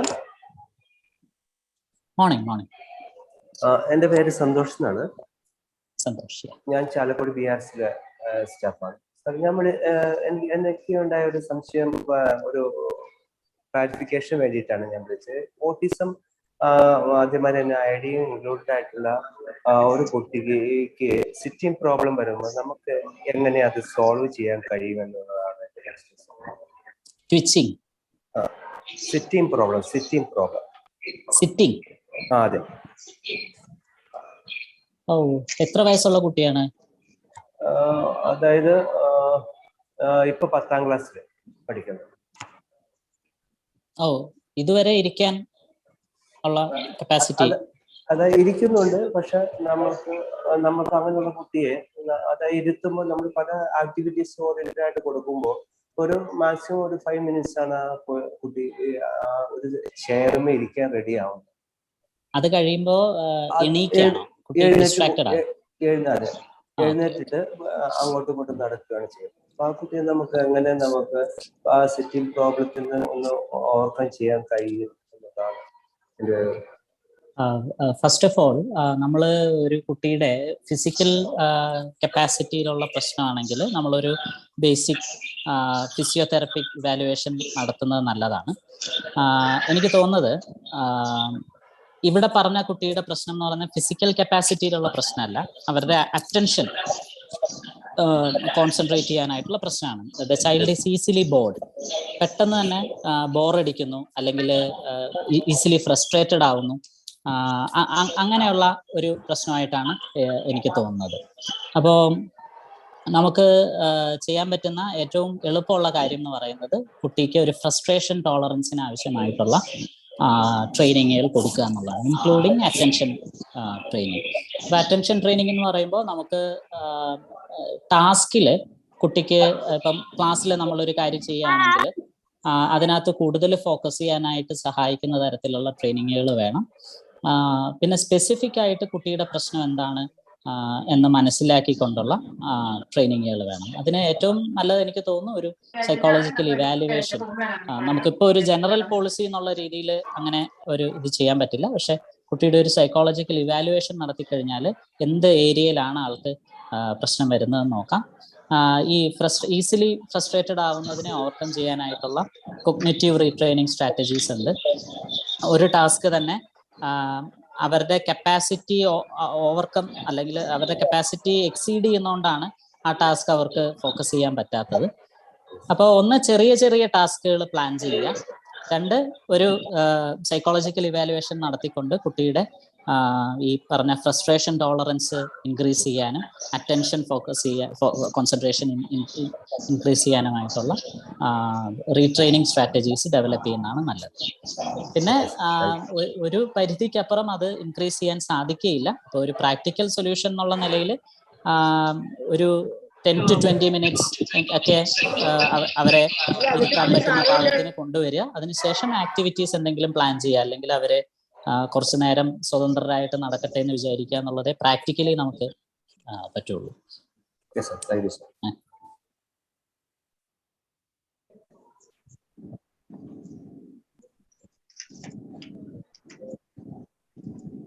Manav sir, you did speak to us about the clinical evaluation points. Can you repeat that once again, please? Clinical evaluation, okay. So basically, yes, we earlier we used to do this tests alone, like IQ test or personality assessment or other psychological evaluations alone to diagnose the patient. But for the past many years, since we are using ICD-10 and now ICD-11 is going to release, then DSM-5 TR, DSM-4 TR, DSM-5, especially after DSM-5 era, we are using clinical evaluation. We are giving more importance to clinical evaluation. So being a clinical psychologist, if a child comes to me, I'll be observing his or her behavior patterns. Say, how is he sitting in front of the chair, in front of the desk? Is he able to sit and relax, or is he nervous? Is he having fidgetings or utilitarian behaviors? Say, is the child taking things in my desk and breaking things? Or is the child having any sort of repeated involuntary body movements? Is the child able to focus? This all comes in the evaluation of physical features of the child. Then we'll evaluate the mental process of the child, like mental speed. How long does the child take to understand something I'm saying? How long the child takes to repeat a task I'm asking them to say to do? Such things. So basically, it is a clinician's evaluation about the problems of the child, which might not be reflected on a test. ഞാനൊരു ഉദാഹരണം പറഞ്ഞതുപോലെ, say a child with specific learning disability is coming to your clinic, and then you are doing an IQ test of the child. So naturally, the child will score lesser on the IQ test. Say the child is having a score of 85, which means the child is not having average intelligence, or the child is having a score of 75, which means the child is only borderline intelligent. But technically, we will not approve of the idea that a child with borderline intelligence is having specific learning disability. That is a limitation of our Persons with Disability Act in India, which I think is possible, technically possible.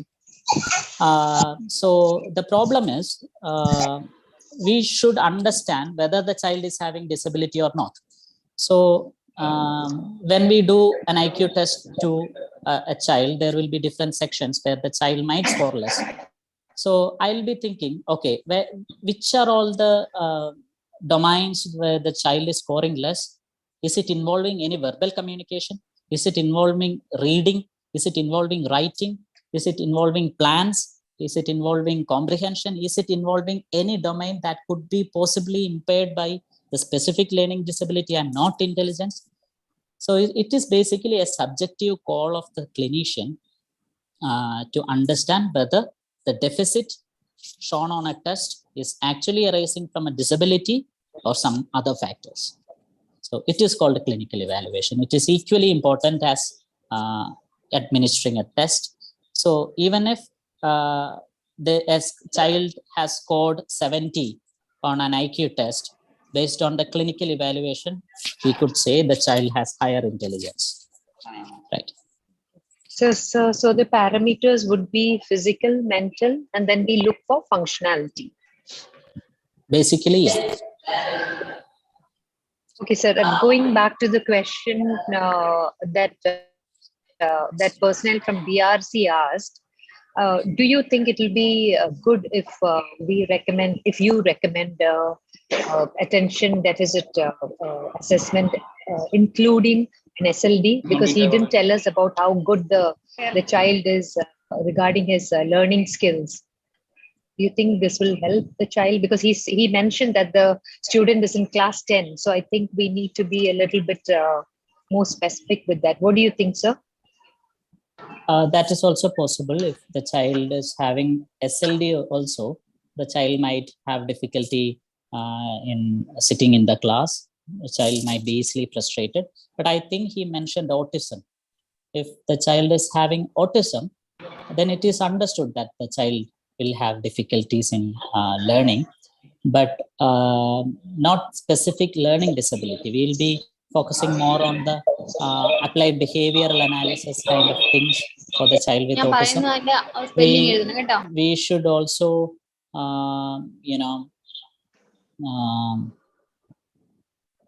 evaluate the IQ first to rule out if it is mental retardation related to autism or it is non-mental retardation related to specific learning disability or things like that. So I'll suggest to do an IQ test at first and then go for, if the child is scoring average on an IQ test, then go for SLD screening. Okay, sir, thank you. If not, if everybody can switch on your video, we'll take a picture with Manav, sir. He's quite handsome. So, and RCI also specifically asked for a photograph with the panelist, yes. All the participants, please come on video. We'll take a photograph and then we'll go back to questions with sir. Is everybody's videos on?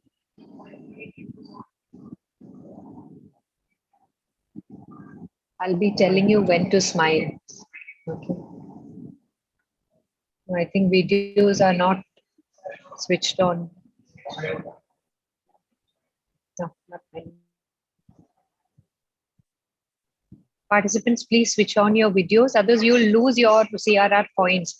I mean, there's no point in calling us in the college and trying to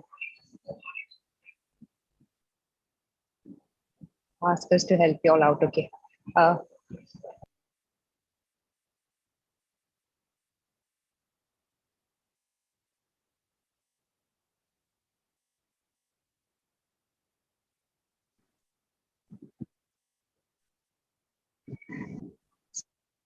So just bear with us for a minute. We will tell you when to smile. Okay. Okay, ready everyone? Please put on your face.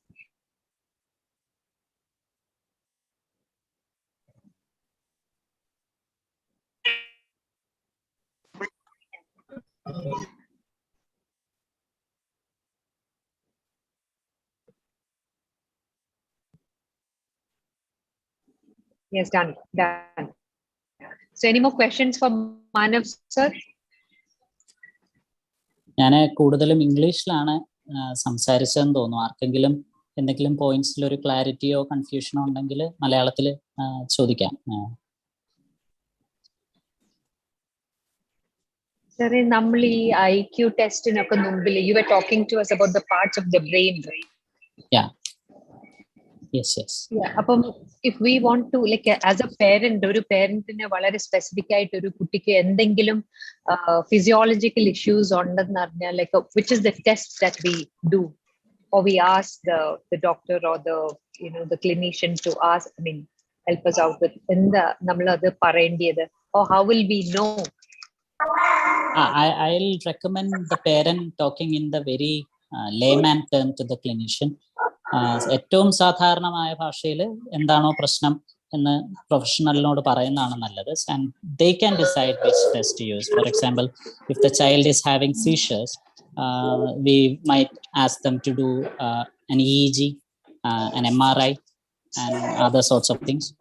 Or if the child is having memory issues, as clinical psychologists, we could administer a neuropsychological test, say Mukund's battery of neuropsychological rehabilitation or Nimhan's battery of child neuropsychological evaluation.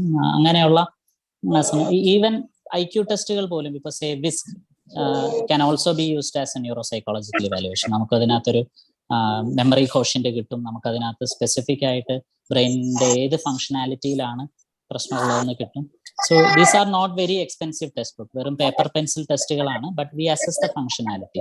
An MRI or EEG could be more expensive, but a neuropsychological evaluation might not be that expensive, especially if you are doing in a government setting. Sir, I have one more question for you. നമ്മളിപ്പം ഈ intelligence test ഒക്കെ ചെയ്ത് കഴിഞ്ഞാൽ we are told different ranges of intelligence. What according to your opinion, so as a parent, what should we do? Nammal okay, kuttike IQ koravaanu vechittu nammal can we just go by it, or will you recommend some more strategies where some neuronal firing can happen? Yeah. First of all, it's a very personalized thing. So ഓരോ ചൈൽഡിന്റെയും need എന്താണെന്ന് assess ചെയ്തിട്ടായിരിക്കും നമ്മൾ അത് recommend ചെയ്യുക. നമുക്ക് ഒരു കുട്ടിക്ക് applicable ആയ ഒരേ പ്രശ്നമുള്ള ഒരു കുട്ടിക്ക് ആപ്ലിക്കബിൾ ആയ കാര്യം മറ്റൊരു കുട്ടിക്ക് ആപ്ലിക്കബിൾ ആകണമെന്നില്ല. For example, A child, two children with difficulty in focusing attention, one might be having a difficulty in divided attention, one might be having a difficulty in continuous attention. So അങ്ങനെയൊക്കെ സംഭവിക്കാം. So first of all we do the evaluation. അങ്ങനെ ഒരു കുട്ടി mental retardation അല്ലെങ്കിൽ ഒരു intellectual disability ഉണ്ട് എന്ന് വന്നാലും that's not the end of the case. For example, a child with mild mental retardation can be retrained through specific learning techniques to a great amount. ഇപ്പം നമ്മൾ SLD ഉള്ള കുട്ടികളുടെ കാര്യത്തിൽ പറയുന്നത് പോലെ തന്നെ SLD എന്ന് പറയുന്ന ഒരു ന്യൂറോളജിക്കൽ ഡിസബിലിറ്റി ആണ്. We cannot change that, but we don't have to. ഞാൻ നേരത്തെ പറഞ്ഞ പോലെ ഇപ്പം ഒരു പറൈറ്റൽ ടെമ്പറൽ കണക്ഷനിലാണ് പഠന വൈകല്യം ഉള്ള ഒരു കുട്ടിക്ക് ഡാമേജ് എങ്കിൽ അതേ A to B എന്ന് പറയുന്ന ഭാഗത്തേക്കുള്ള ഒരു ന്യൂറൽ കണക്ഷൻ നമുക്ക് വേറൊരു രീതിയിലും ഡെവലപ്പ് ചെയ്തെടുക്കാം. അപ്പം ഇപ്പം you all know the strategies. For me, if I say the movie Tare Zameen Par. In the movie Tare Zameen Par, they are describing some of the strategies we could use with children with dyslexia. അപ്പം say വലിയ physical letters develop ചെയ്യുക, അതിലൂടെ നടക്കുക അല്ലെങ്കിൽ അതിലൂടെ വരയ്ക്കുക, പിന്നെ അതിൻ്റെ സൈസ് ചെറുതാക്കി കൊണ്ടുവരിക. അങ്ങനെയുള്ള ട്രെയിനിങ് മെക്കാനിസംസ് നടത്തുമ്പോൾ നമ്മളുടെ ബ്രെയിനിന്റെ സറൗണ്ടിങ് ആയിട്ടുള്ള ഡാമേജ്ഡ് ആയിട്ടുള്ളതല്ലാതെ അതിന്റെ സറൗണ്ടിങ് ആയിട്ടുള്ള ന്യൂറൽ നെറ്റ്വർക്കുകളെ ആക്ടിവേറ്റ് ചെയ്യാൻ പറ്റും. So when we repeatedly do that, there is a saying that neurons who wire together fire together. So basically, if you are producing the similar responses, then it is going to be a similar function.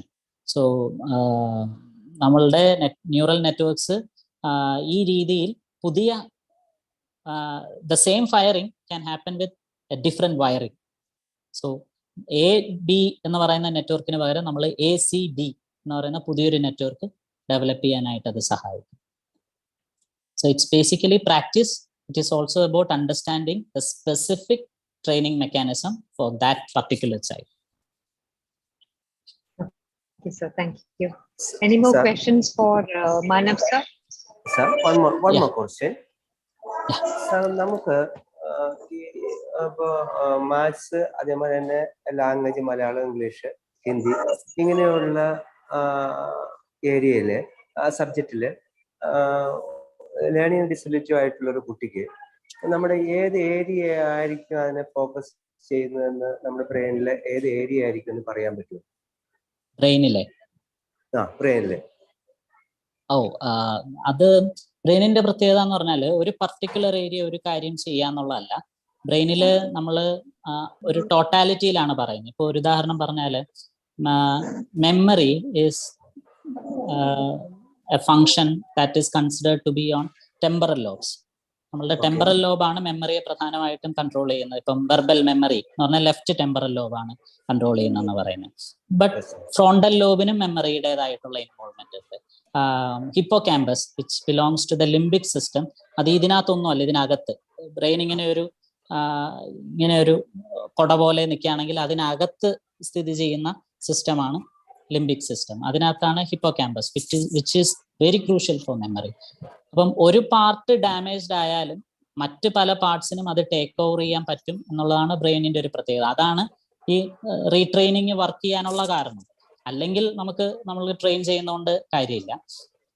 പൊതുവെ നമുക്ക് പറയാൻ പറ്റുക, ഒരു evaluation നടത്തിക്കഴിഞ്ഞാൽ, ഒരു ന്യൂറോസൈക്ക് evaluation നടത്തിക്കഴിഞ്ഞാൽ കുട്ടിയുടെ ഏത് ഏരിയയിലാണ് damage ഉള്ളതെന്ന് പറയാൻ പറ്റും. ഇപ്പം മാത്തമാറ്റിക്സിൽ തന്നെ ഡാമേജ് വരുന്നത് അത് ഒന്നെങ്കിൽ അതിന്റെ റെക്കഗ്നിഷൻ, സിമ്പിൾസ് മനസ്സിലാക്കാൻ പറ്റാത്തത് കൊണ്ടാവാം. അങ്ങനെയാണെങ്കിൽ അതൊരു പറൈറ്റൽ ഇഷ്യൂ ആവാം. അല്ലെങ്കിൽ സിമ്പിൾസ് ഓർത്തെടുക്കാൻ പറ്റാത്തതാവാം. അങ്ങനെയാണെങ്കിൽ അതൊരു ടെമ്പറൽ ഇഷ്യൂ ആവാം. അതല്ലെങ്കിൽ വേർഡ്സ് മനസ്സിലാക്കാൻ പറ്റാത്തതാവാം. ഒരുപക്ഷെ അതൊരു ഫ്രോണ്ടൽ ഇഷ്യൂ ആവാം. നമ്മളുടെ ബ്രോക്കാസ് ഏരിയ അല്ലെങ്കിൽ വെർണിക്കീസ് ഏരിയ ഒക്കെ ഡാമേജ്ഡ് ആകുകയാണെങ്കിൽ കോംപ്രിഹെൻഷനും പ്രൊഡക്ഷനും ഒക്കെ ബുദ്ധിമുട്ടുണ്ടാക്കാം. അപ്പം അത് നമുക്ക് ഒരു ജനറൽ ഇതായിട്ട് പറയാൻ പറ്റില്ല. കുട്ടിയുടെ ഇവാലുവേഷൻ നടത്തിക്കഴിഞ്ഞാൽ നമുക്ക് കണ്ടുപിടിക്കാൻ പറ്റും ബ്രെയിനിന്റെ ഏത് ഭാഗത്താണ് ഒരു ഇതാണ്. പക്ഷെ ആസ് പ്രൊഫഷണൽസ് നമുക്കത് വലിയ ഇമ്പോർട്ടൻ്റ് അല്ല. കാരണം ഇപ്പോൾ as a neuropsychologist it could be important for me. പക്ഷേ as special educators it might not be that important to you, because similar strategies can be used. ബ്രെയിനിന്റെ ഏത് ഏരിയയിലാണ് ഡാമേജ് എങ്കിലും ആ ഫംഗ്ഷനെയാണ് നമ്മൾ ഫോക്കസ് ചെയ്യുന്നതെന്നുള്ളതുകൊണ്ട് ഫംഗ്ഷൻ ട്രെയിൻ ചെയ്യിപ്പിച്ചു കഴിഞ്ഞാൽ തന്നെ നാച്ചുറലി ആ കുട്ടിയുടെ ഏരിയ ഇതായിക്കോളും, സ്ട്രെങ്തൻഡ് ആയിക്കോളും.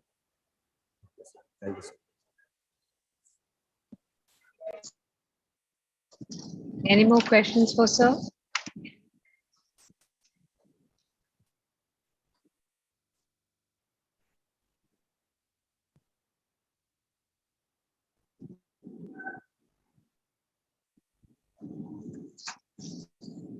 So, Mr. Manav Jyoti, thank you so much for this wonderful session.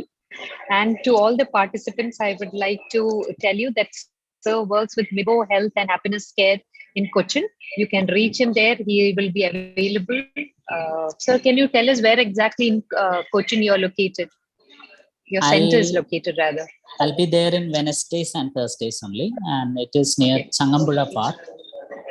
It is next to the Changambula Park metro station, just 100 meters into the lane, just close to that. So it's basically near Adapalli.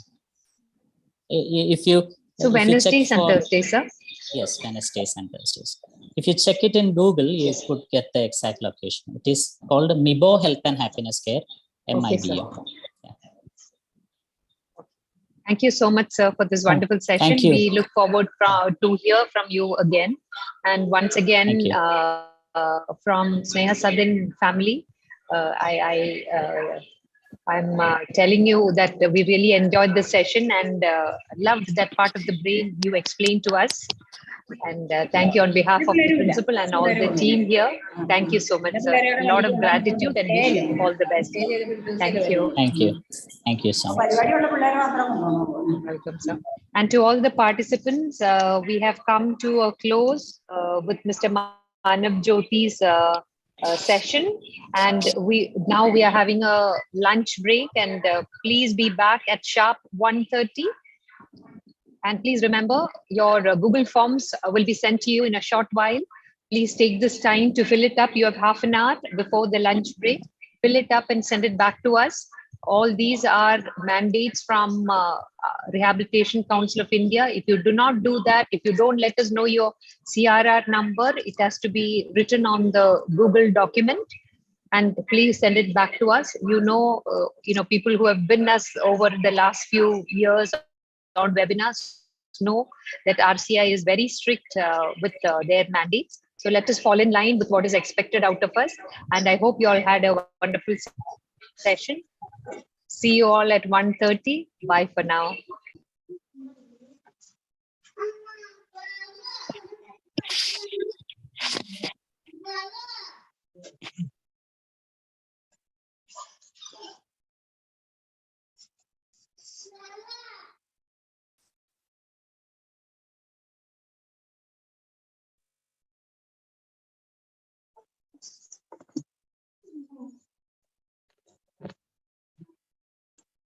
അപ്പച്ചനെ ആശുപത്രിയിലെല്ലാം വന്നു യാത്രയായിരുന്നു.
Good afternoon, everyone.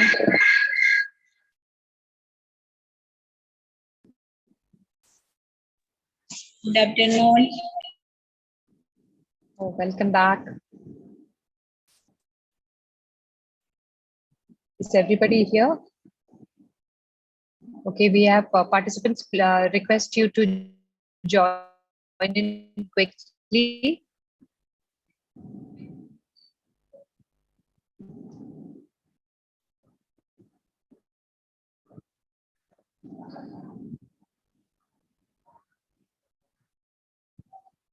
Okay, it's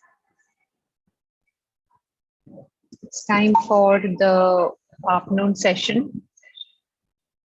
Let me introduce the second session of today is by Mr. Amal Thomas, clinical psychologist.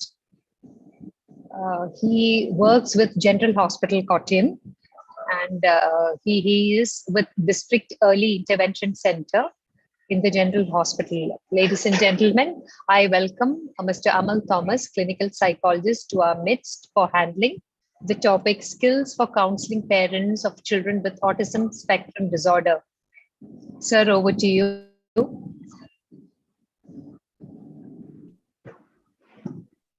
Okay. Can you hear me? Yes, sir, you're clear. Thank you. Thank you for giving an opportunity like this. First itself, can you see my slides? No, sir, not yet.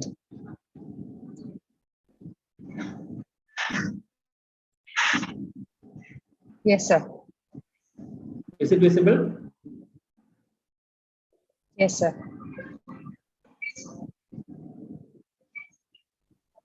Okay. Good afternoon to all. Today, I am going to discuss about the skills for counseling parents of children with autism. Actually, this webinar is regarding the basic skills of counseling, especially in the area of disability and disability related field. So in this situation. Actually, this autism is a specific area, but the counseling skills is basically for all the disability parents and children disability area. What I am going to discuss is it's a basic skills for the counselings for regarding the parental education and then psycho education for all these things. So slowly we will move on to the slides. First itself, I am going to discuss about the terminology related to my topic. The main two terms are skill and counseling. What is a skill? Skill is the ability to do something well or expertise. You can you can get a lot of examples related to skills. Any kind of activities, most of the activities are skills like swimming, dancing, all these kinds of activities are skills. But how it becomes a skill? Through practice. So when we expertise in one particular area, then it becomes a skill. So counseling is also a skill. So today we are going to discuss about that skill. Then second term is counseling. Counseling is to give professional help and advice to someone personal or someone's personal or psychological problems. Managing or dealing one's psychological issues, it needs certain skill. Understanding others is a special skill, because just talking to one person that we can do, but understanding other or attributing others is a skill. So we need some professional training, or at least we need to get a professional understanding. So counseling needs a professional training also. So today I'm going to discuss about the basic counseling skills for dealing with this disabled parents. Then third terminology is autism spectrum disorder. What is autism? Hope you heard about this. Autism is a group of developmental brain disorder, collectively called autism spectrum disorders. Actually, it's an umbrella term. This term spectrum refers to a wide range of symptoms, skills, and level of impairment or disability that children with ASD can have. It's a umbrella term. So it includes a wide variety of symptoms, and there are a lot of skill deficits also. You can see that. So this spectrum of disorder, previously it was called as pervasive developmental disorder, and recently this DSM-5 came. Till that time, autism is considered as a separate entity, and it will be coming under pervasive developmental disorder. But after the launching of the this DSM-5 and ICD-10-KR, ICD-11, after that onwards, this autism, the diagnosis of autism, we are not telling in a autism as such. We are discussing it as a autism spectrum disorders, because it includes a spectrum of symptoms. So nowadays the diagnosis makes it as a ASD. See, these are the common symptoms. We can classify. There are 3 categories of symptoms in ASD. That means 3 categories means in the 3 areas the children is affected. The first and the most important area is social impairment. I will discuss it in detail. Then second area is communication difficulties. And the third one is repetitive and stereotyped behaviors. When going to the social impairment, these are the common symptoms in social impairment. Autism with autism with the children with this social impairment, they used to have a trouble in engaging in everyday social interactions. You may have seen certain autistic children. They don't look at our eyes also. They don't interact. They will sit aloof. Most of the time, they engage in their own world. That's why it is mentioned it's like that. They have trouble in engaging in everyday social interactions. They don't mingle with others. Then I already mentioned it. Make it little eye contact, very little eye contact. They don't maintain eye contact. Even if we are trying to make an eye contact with the child, they will skip on to the our eyes. The third point is they tend to look and listen less to people in their environment and fail to respond to the other people. They don't respond to the other people. Even if we ask their name, they don't respond. They will engage in their own world. Then fourth point is do not readily seek to share their enjoyment of toys or activities by pointing or showing things to others. They don't share anything.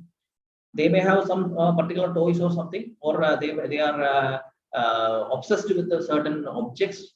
They may be engaging with that. They don't bother about others. The last symptom is respond unusually when others show anger, distress, and affections. That means these children have difficulty in managing their emotions or understanding others' emotions. So they may show unusual behaviors. If we are telling to the child something firmly, but this child may not be responding. So these are the major social impairment issues in an autistic child.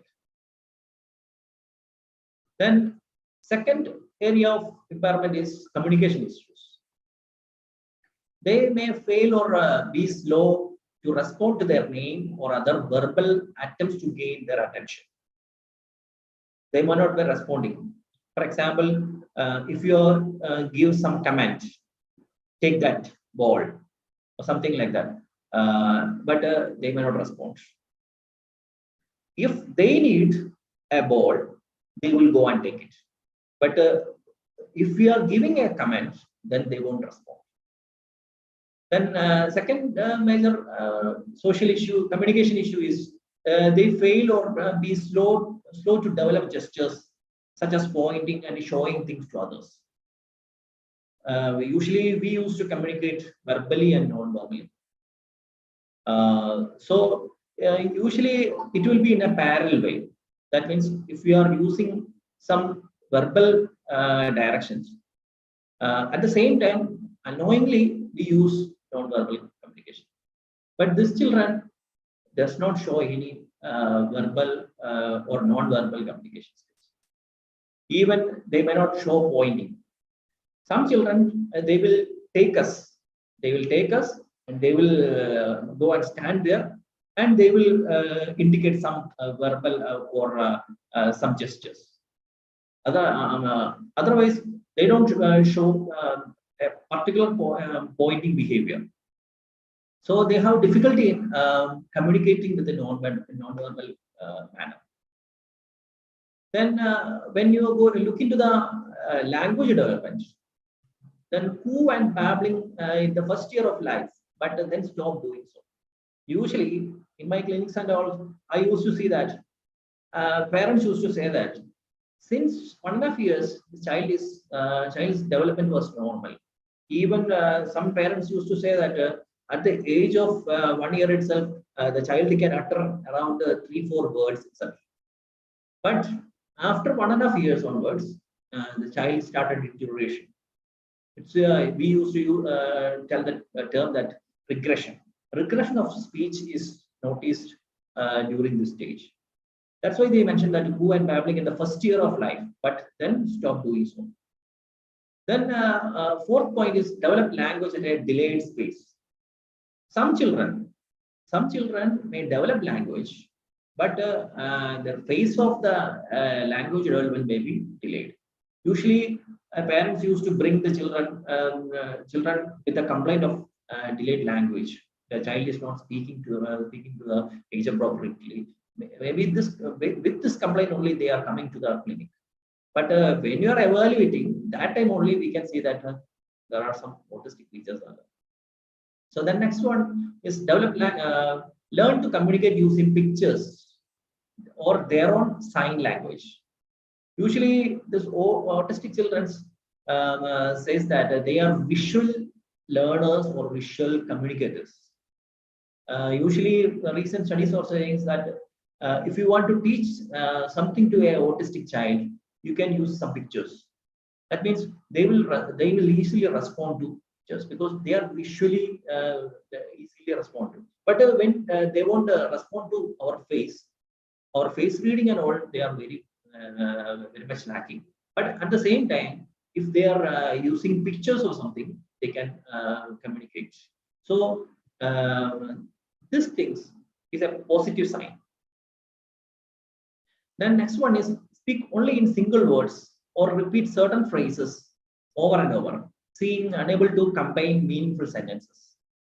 Usually, this autistic children used to communicate in a single or one or two word.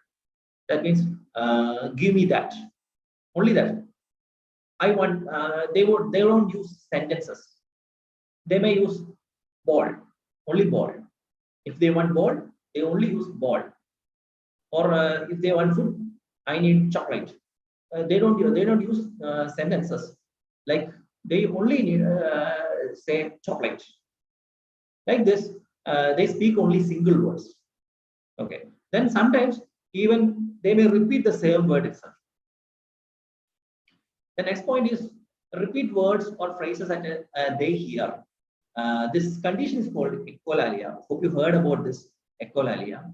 The term meaning is it's parrot-like talking. That means sometimes these children may stick on one particular word, or even if we ask to the child, "What is your name?" immediately this child may repeat the same sentence. "What is your name?" They don't tell the name, but they will repeat the sentence what we said. The next one is use words that seem odd, out of place, or have a special meaning known only to those family members' child's way of communicating. That means some children, not all children, some children have a particular word. They are obsessed with that word. 2-3 years before, I had a child, autistic child. He used to say KSRTC. He repeatedly say KSRTC. When I observed that, and a mother was reporting that whenever he feels uncomfortable, he immediately say KSRTC.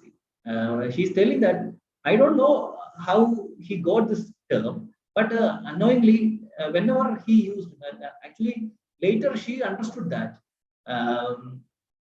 whenever he needs some for comfort, he immediately his way of communication is KSRTC. Like that, they use some odd words. Maybe it is out of place or have special meaning. That's what this sentence. Then third area of symptom is repetitive and stereotypic behaviors. Children with the ASD often have repetitive motions or unusual behaviors. These repetitive actions are called stereotypic or stereotypic behaviors. Okay, so, this is the major one of the major symptoms in ASD. Repetitive behaviors. Some repetitive behaviors like flapping, rocking movements, or gestures with the fingers. Like that, repetitive behaviors may be showing. Then children with ASD also tend to have overly focused on interest. Sometimes these children may have obsessed with a particular toy or a particular toy. They are obsessed with this, and even into the sleep, they need that. Okay, so when that's what it mentions. Child with ASD also tend to have overly focused on interest. They have some special interest. Even some parents used to say that the child is very much interested in certain advertisements, not all advertisement, certain advertisement, certain musics, like that. They have some focused interest. Then children with ASD often do best with the routine in their daily activities and surroundings. Inflexibility may often be extreme and cause serious difficulties. That means this ASD children has some rigid habits. If we teach some particular behaviors, they will do like that. That means it's like a robot. If we teach his daily activities schedules in a particular manner, they will follow it in a regular manner. But one major defect is that if we are trying to break that, they are not ready to do that. So that's what it mentioned. They have some routine activities and they are inflexibility. That is the key point in there. Inflexible. They are very inflexible. So if we are trying to make it a change in their routine, they get irritated. So then next one is no two children express exactly the same types and severity of the symptoms. So that is a common thing. When we discuss about the autism as a whole, you can see different children have different symptoms, behaviors, everything. So that means no children show the exact same behaviors. If we are looking into the autism based on the criteria, you may not see that all the features in a particular autistic child. That's what it mentioned. So these are the major areas of impairment in autism. So that is called social impairment, communication impairment, and repetitive and stereotypic behaviors. Now, how will diagnose autism? Actually, diagnosing is a two-stage process. Usually in our clinics and all, initially, we don't do autism assessment. First, we will go to the general developmental screening. That means development of the child.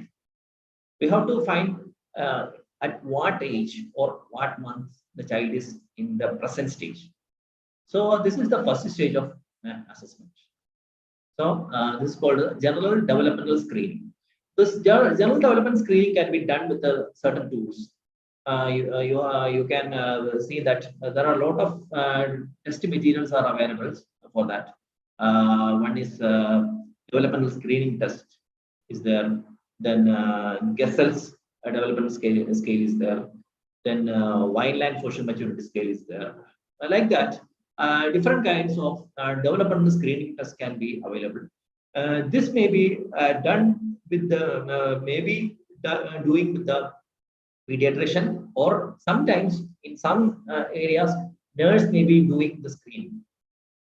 Okay. Then second phase of the second stage of the diagnosis part is done by a group of members. That means a team of doctors and other health professionals. Which include a team includes a psychologist, a neurologist, a psychiatrist, and a speech therapist may do evaluation. Then pediatrician is must. So this team of members is assessing the child in the second stage.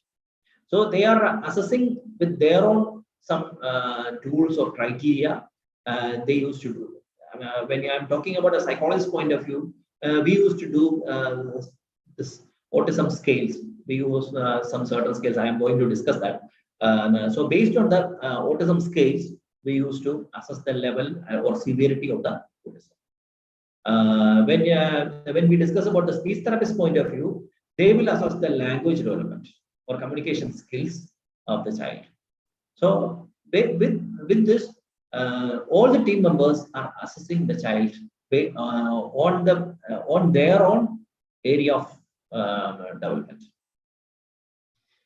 Then in the evaluation process, they assess the child's cognitive level. That means cognition means thinking level. That means thinking skill, language level, and adaptive behavior. Adaptive behavior means age-appropriate skills need to complete daily activities. That means bathing, eating, dressing, all these activities. How much he is able to do.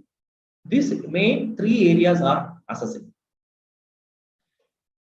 Now, the children with the autism spectrum disorder can usually reliably diagnosed by age 2. Usually, we can see the symptoms at the age of 2 itself. But according to the diagnostic criteria, we can label the child at the age of 3. That means the full-blown autistic features are evident at the age of 3. Because in some cases, children may not show prominent features during the age 2. But maybe that symptoms may be evident during the age of 2.5 years or old.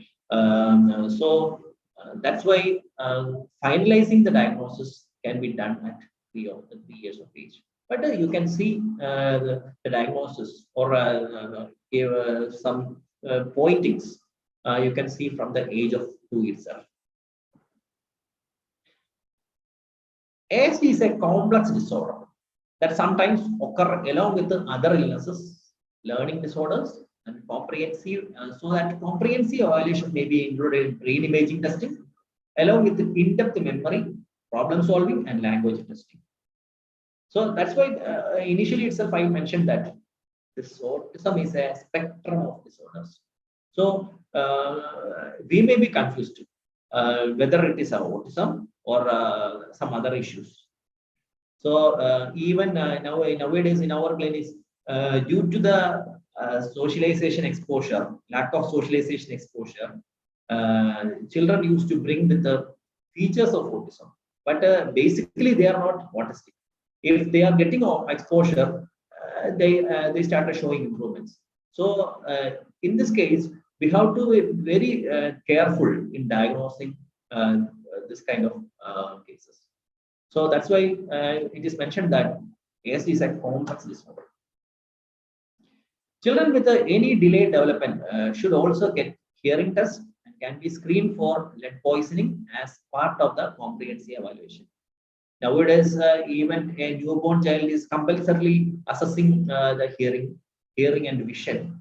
So after that, even it is passed in the newborn screening.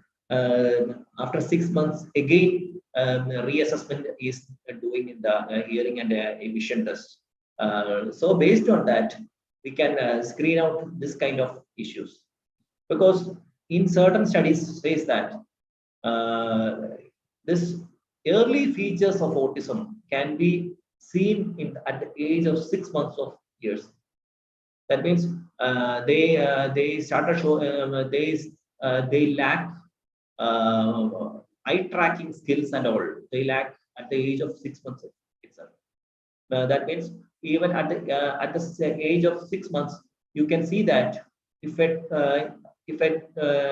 front of the child, if you bring a toy, the child is staring at the toy, and if you're trying to track the child with the toy, he may follow it.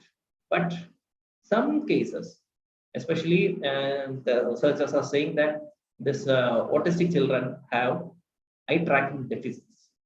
So this is an early feature. So if you are able to identify in the initial stage itself, you can start intervention at the time itself, so that you can avoid this disability at the earliest stage. So the outcome of the evaluation will help to plan treatment intervention of your child. So evaluation or assessment has a major role in the treatment strategy, and planning of intervention. So assessment has to be done first itself.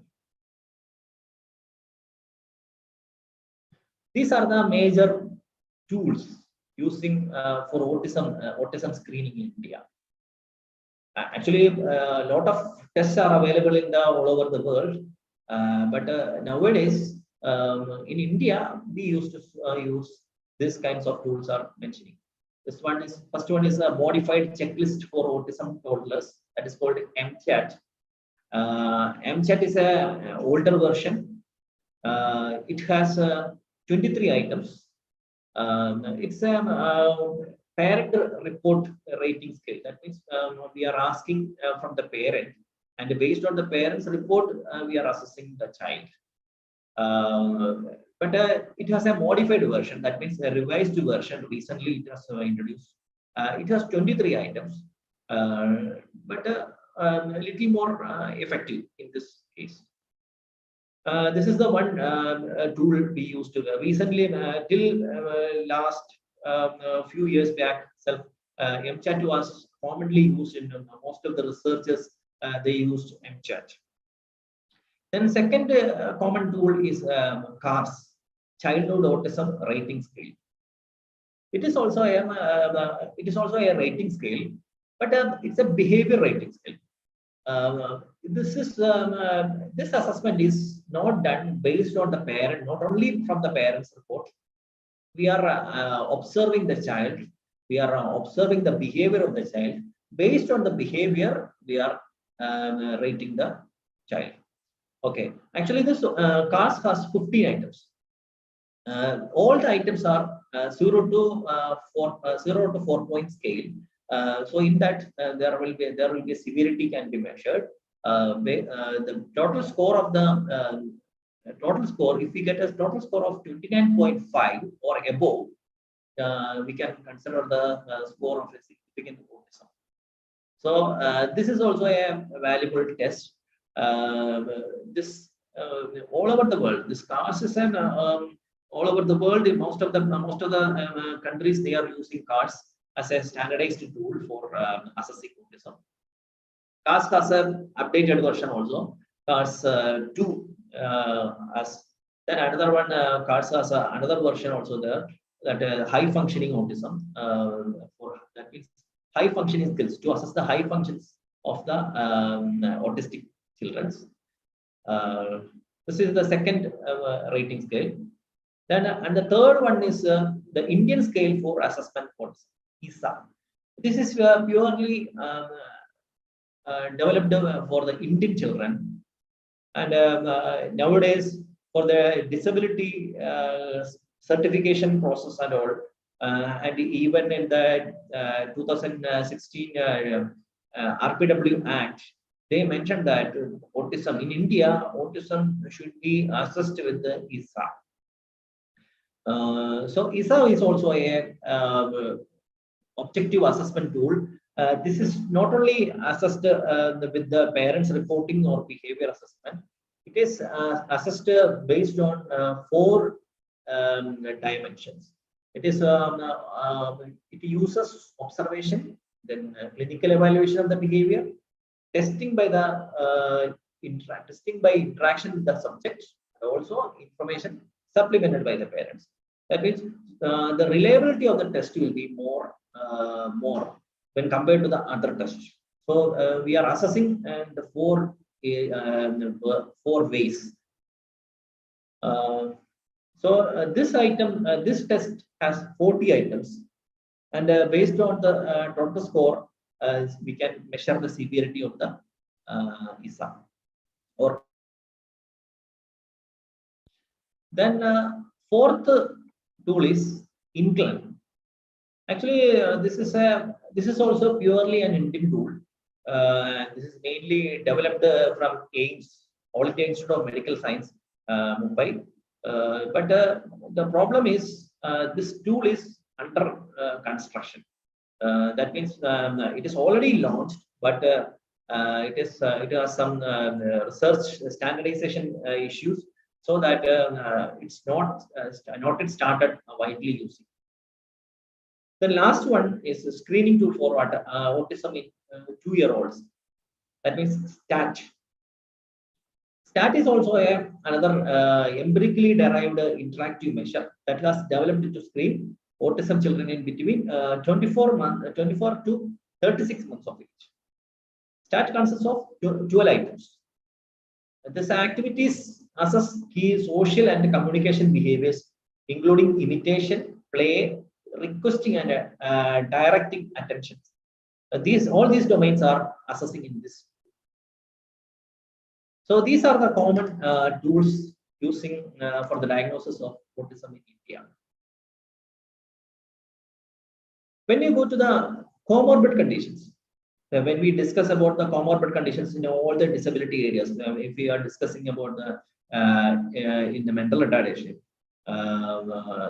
ADHD, all these things, there may be some comorbidity. Comorbidity means basically maybe the child is autistic, but this child has some other issues also.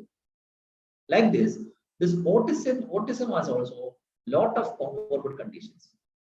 So one of the major comorbid condition is sensory problem. You can you may observe that some children has hypersensitive or hyposensitive. That means some children used to very sensitive to certain sounds, like they are intolerable to for example some horns, or even crackers, the sound of the crackers, even the whistling of the cooker can irritate them. So they are intolerable to that and they are scared of it. And some children have under exposure or underly reactive. That means they are apathetic to the certain sounds or certain, for example, pain. Commonly, the common symptom is pain. Some autistic children have very poor sensitivity to the pain. So these are some sensory issues they have with the autism. Then another one is sleep problems. Sleep problem have they are getting into difficulty in falling into sleep. And most of the parents used to say that they have a difficulty. The child is not getting sleep in the midnight. He may be playing in the midnight. So because of this problem, the parents are getting disturbed very much because their sleep is disturbing. Then another comorbid condition is intellectual disability. When tested these children, some areas ability may be normal. Example, some children have some cognitive skills may be normal, but at the same time they may be lacking some language abilities. So actually, this intelligence is a global ability. You maybe learn that during a psychology class. You may be able to learn that the definition of the intelligence. So that in that you can see that the global capacity of the individual. So we are not only assessing the thinking ability, the language, adaptive skills, social environment, everything has to be in the age appropriate level. So then only we can say that that person is normal. But this autistic children have some area of impairment. Because of that, they may have some intellectual disabilities. And another comorbid condition is seizures. Studies shows that 1 in 4 children with an ASD has seizures, often starting either in early childhood or during the teen years. So some parents may be saying that after the seizure onwards, the child started showing some symptoms. Even the child has lost the abilities. That means a regression of speeches were noticed. So usually the seizure has a major component in them case. But we cannot say that because of the seizure, the child developed autism. We cannot say like that. But seizure has a comorbidity. Then another one is Fragile X syndrome. Fragile X syndrome is a genetic disorder. The major feature is that the one part of the X chromosome that has a defective piece that appears pinched and fragile when viewed in a microscope. That is Fragile X syndrome. The study shows that around 1 in 3 children who have Fragile X syndrome also meet the diagnostic criteria of ASD. That means Fragile X syndrome children has ASD features. And about 1 in 25 children diagnosed with the ASD have mutation that causes Fragile X syndrome. So Fragile X syndrome has a very close connection with the ASD. Then another comorbidity is tuberculosis. It is a rare genetic disorder that occurs non-cancerous tumors to grow in brain and other vital organs. Tuberculosis occurs in 1 to 4% of people with ASD. That means in 4 in 1 child has with the ASD have tuberculosis. Then another comorbidity is gastrointestinal problem. Studies reports that children with the ASD seems to have more gastrointestinal problems, like they have digestion issues, they have some constipation. The common symptom is the common constipation. They may have going to toilet 4 days, 1 week, once only that, like that. That's a common complaint the parents used to raise. Then another comorbid condition is co-occurring mental disorders. That means children with the ASD also have developed some mental disorders like anxiety disorders, ADHD, depression, everything. ADHD is a very common thing for ASD, but anxiety disorder and depression also are evident. When they become adult, they used to do some mood fluctuations and some depressive features also. But the main problem is they have difficulty to express their emotions, so that they may show some violent behaviors or some other dullness behaviors. So the major problem is that we may misdiagnose their problems, even if they have some psychotic features like hallucination and all.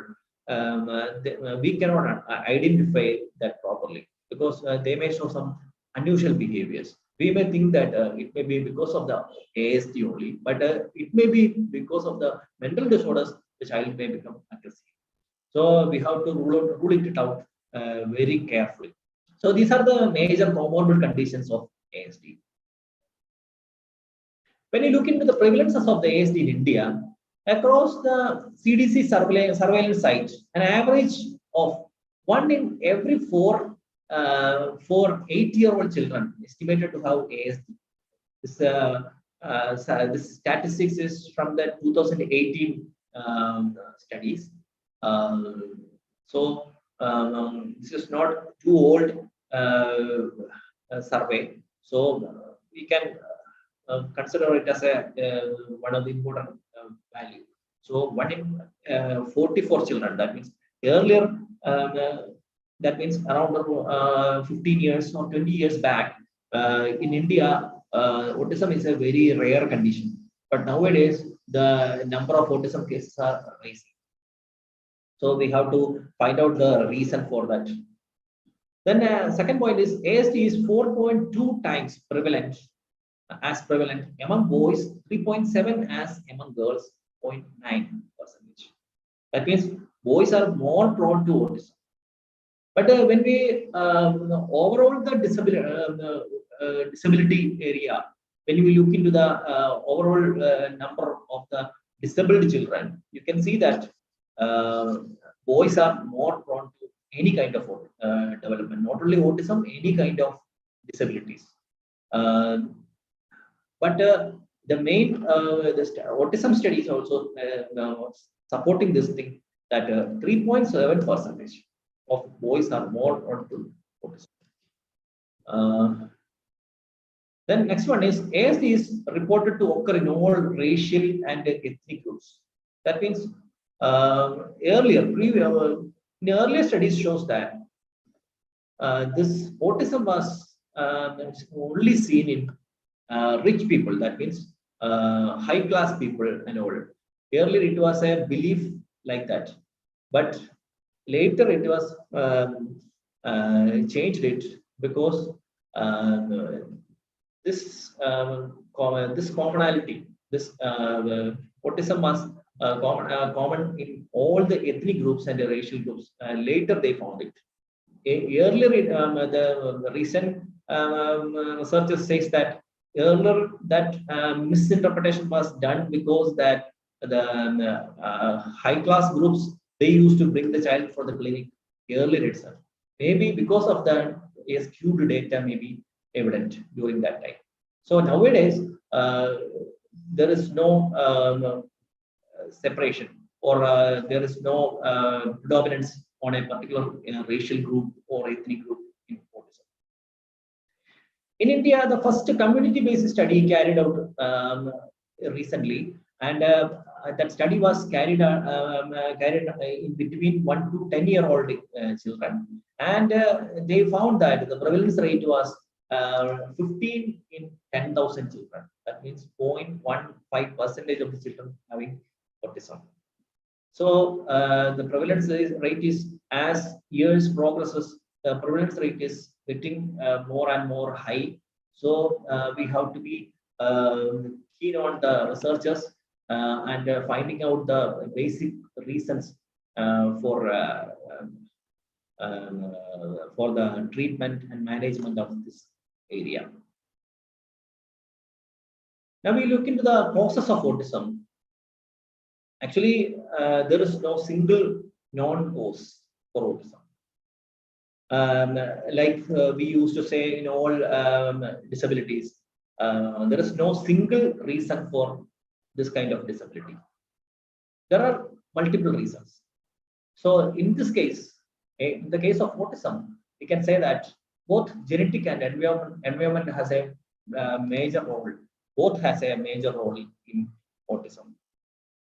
And some studies says that some studies conducted in identical twins, they found that out of 10, 9 cases of children has autism. That means identical twins also. That means a genetic role has a major component. But we cannot say that having high genetic risk does not mean that a child will definitely develop ASD. That means because of the genetic factor, we cannot predict that the child may develop autism. There are some environmental factors also. So according to the medical model, environment refers to anything outside of the body that can affect health. This is called environment. That means outside of the body, any of the variable which may influence the development, this can be an environmental factor. So researchers are studying many environmental factors such as family medical conditions, parental age, and other demographic factors, exposure to toxins, and complications during pregnancy or birth. Everything is on the screening, and they found that environment has also a major role in the development of autism. And nowadays, after this corona and all, in our clinics, we found that a lot of autism featured children are bringing there. In our clinics and all, we can see that a lot of children were brought with the autistic features. But when we taking the history of the children, and we found that these children are overly exposed to the screen. That means before the age of 2 years itself, they used to spend daily. They used to spend more than 5 or 8 hours per day. So because of that, they have developed some certain this ASD features. But the interesting thing is that If we find a autistic feature, autism feature at the age of 2 or 2.5 years, if we counsel the parent and avoiding the screen time, and giving proper intervention, we started seeing that some tremendous progress in the features, or that means reduction of the features, and the child gets improved language and social skills. So this indicates that the environment has a major role. That means in the early stage of the child's life is a important thing for the development, cognitive and language, all the development has an early period has a major role, especially before the age of 3 years. So during this stage, if you are if the child is lacking and needful stimulation, definitely they may go to this kind of disabilities, or some other language delay, or some other issues. So these are the major causes of ASD. An autism diagnosis leaves family with a certain questions. The parents used to ask some questions. Will my child live normal life? Is it my fault?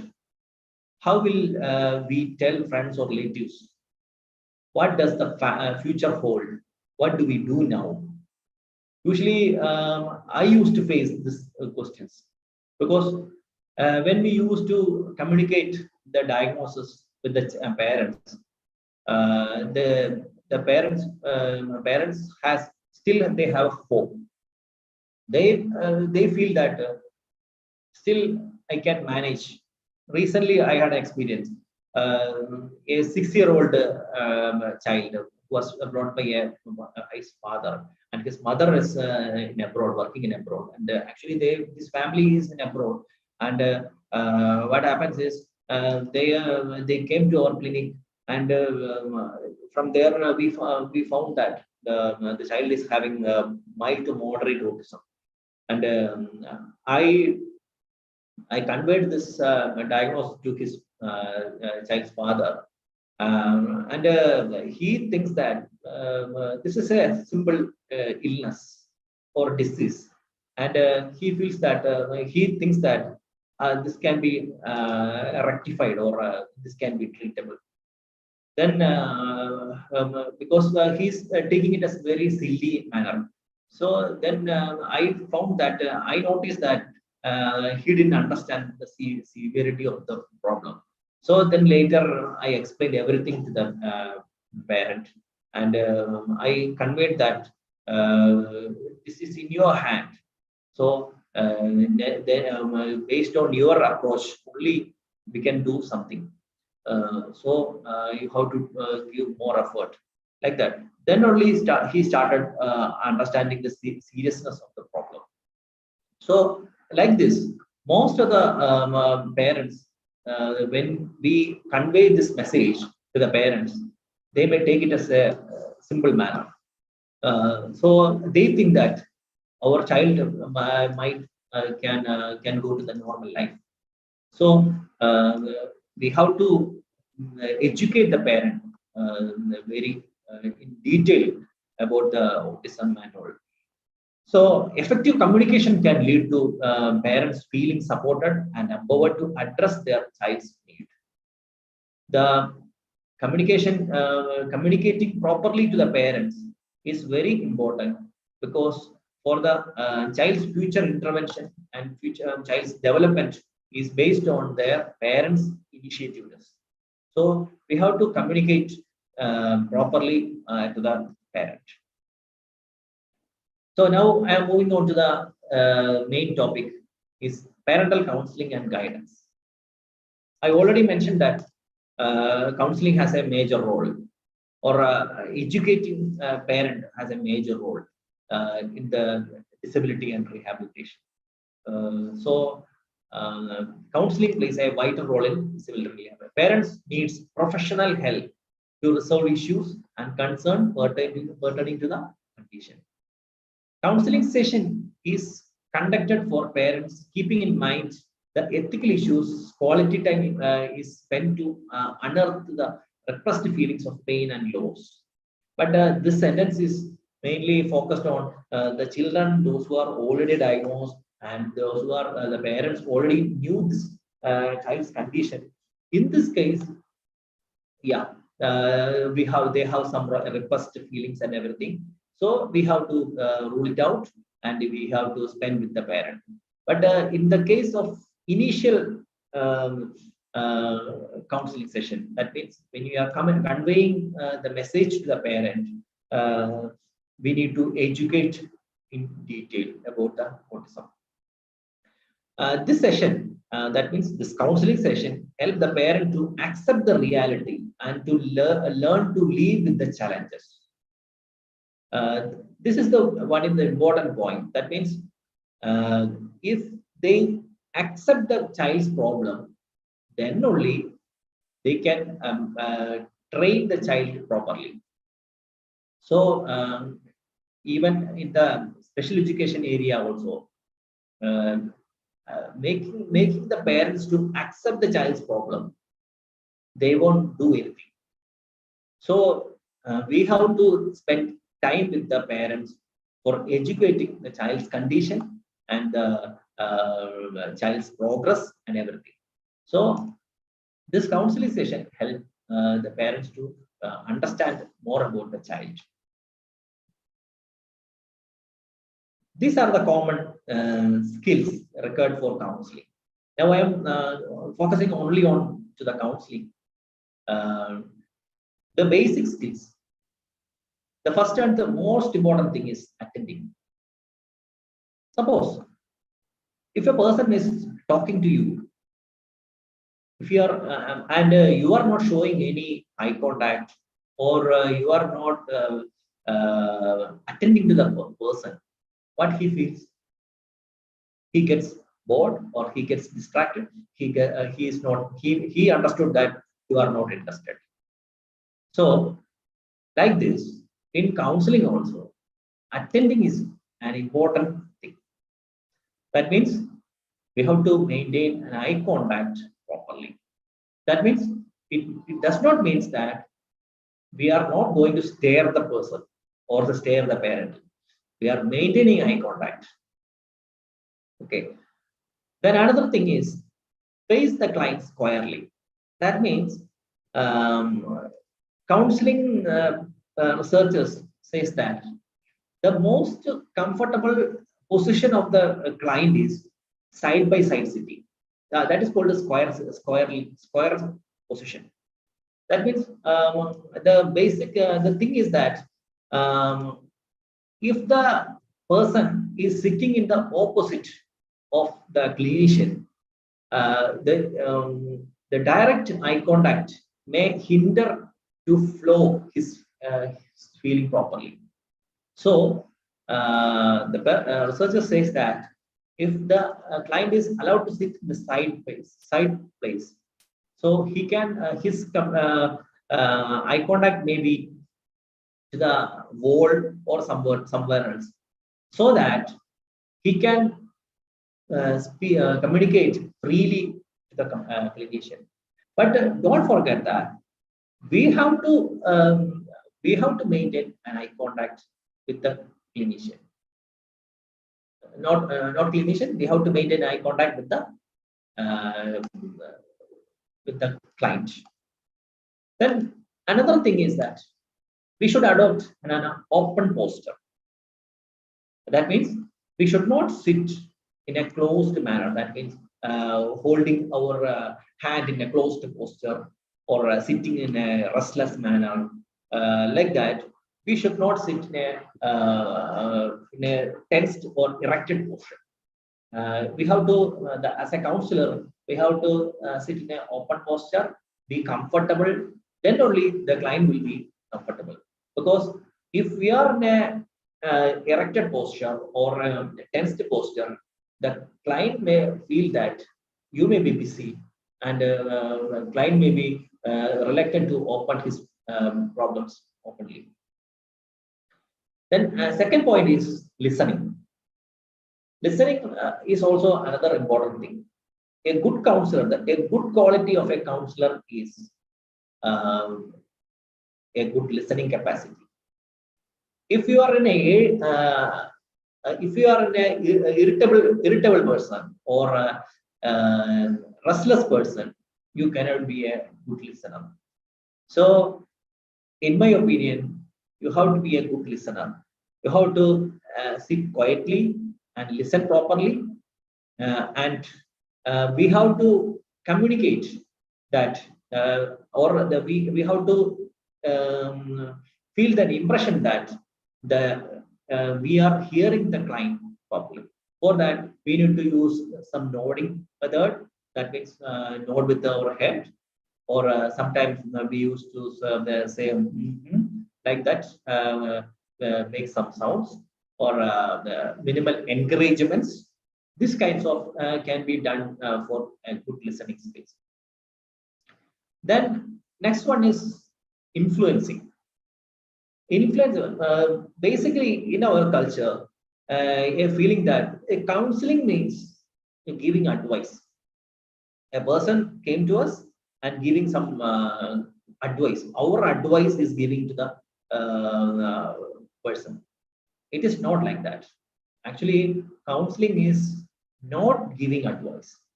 In the definition itself, I already mentioned that it's a professional training, and we are not giving any advice. We are trying to find the resources of the client, and we are helping the client to deal the problems effectively.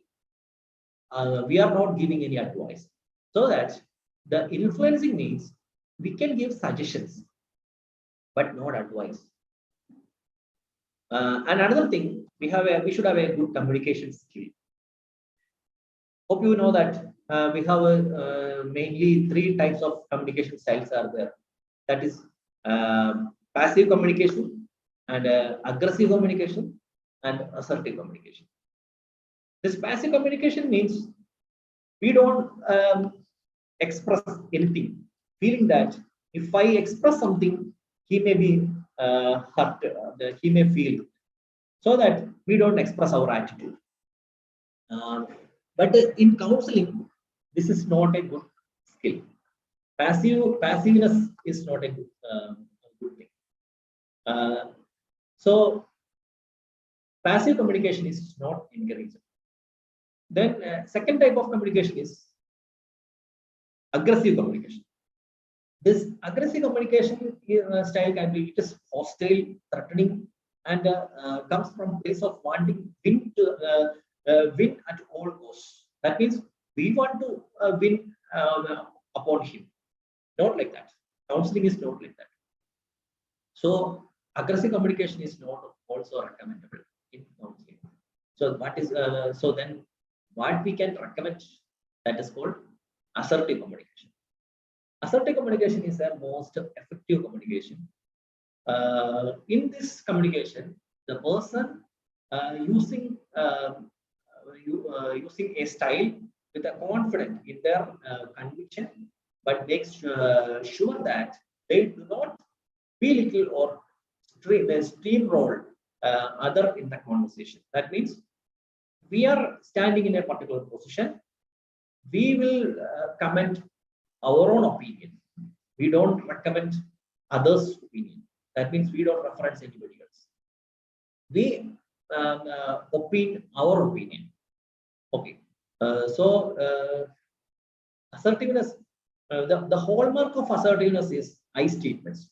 Definitely, we have to use I statements.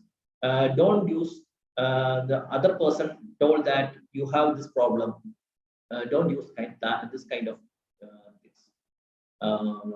So communication skill, this I statement has to be used carefully. So through this style of communication, we can influence the client. Then fourth one is responding with empathy, putting oneself into the shoe of the client or perspective taking. Hope you all heard about this term empathy. There are 2 terms, sympathy and empathy. Empathy means this one, putting oneself into the shoe of the client. For example, if we want to understand others' problem, we have to stand in their shoe. Then only we can understand their problem. That's what we mentioned, that perspective taking. So if the client is discussing some issue with you, we have to empathize with the client, and we have to visualize how we will respond in that situation, or how what will happen if I am in this in his position. So these are the 4 skills needed for a effective counseling. Now, counseling process. How the counseling process move on. Before that, I want to explain what is counseling process. It is a planned, structured dialogue between a counselor and a client.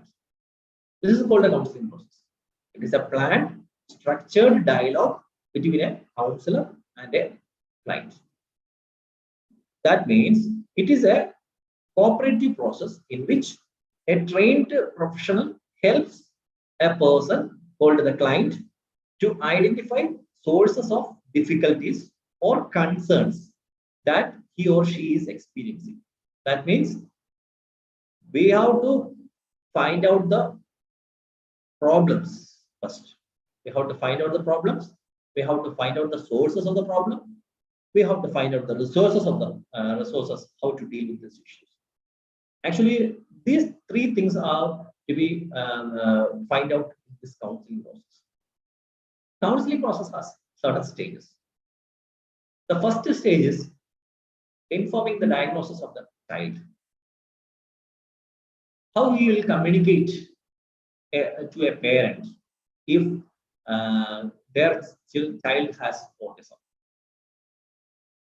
If a clinician or a psychologist or a special educator, if you are communicating to the parent that your child is autism, what will be the responses? They simply deny it. Why?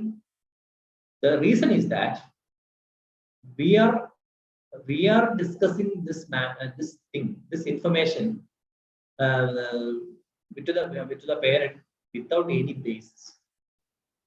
So if you want to communicate with the parent effectively, we have to communicate with a structured, objective manner. That means based on some assessments or based on your observations and based on points you have to mention, because this is a very sensitive issue.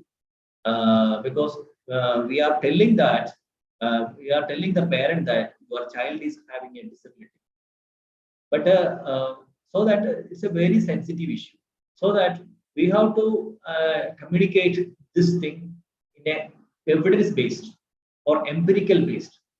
That's why we have to communicate this thing with the in a some based on some tests or assessments. In my opinion, if you are a special educator, the special educator has some certain assessment tools. Based on the assessment, and there may be some psychologist observation will be there, and club it to the psychologist observation, and based on this observations, you can communicate with the parent. Then naturally, parents can gradually accept this. So this is the first stage of counseling process, informing the diagnosis of the child. Then second one is identification of the stresses. The thing is, our role is not only to the communicating the problem to the child, problem of the child. We are an interventionist. We have to intervene the child, and we need to manage the child. We need to show some improvements. So we need a parent support. So definitely, if we are communicating the result with the parent, they may not be able to accept it properly.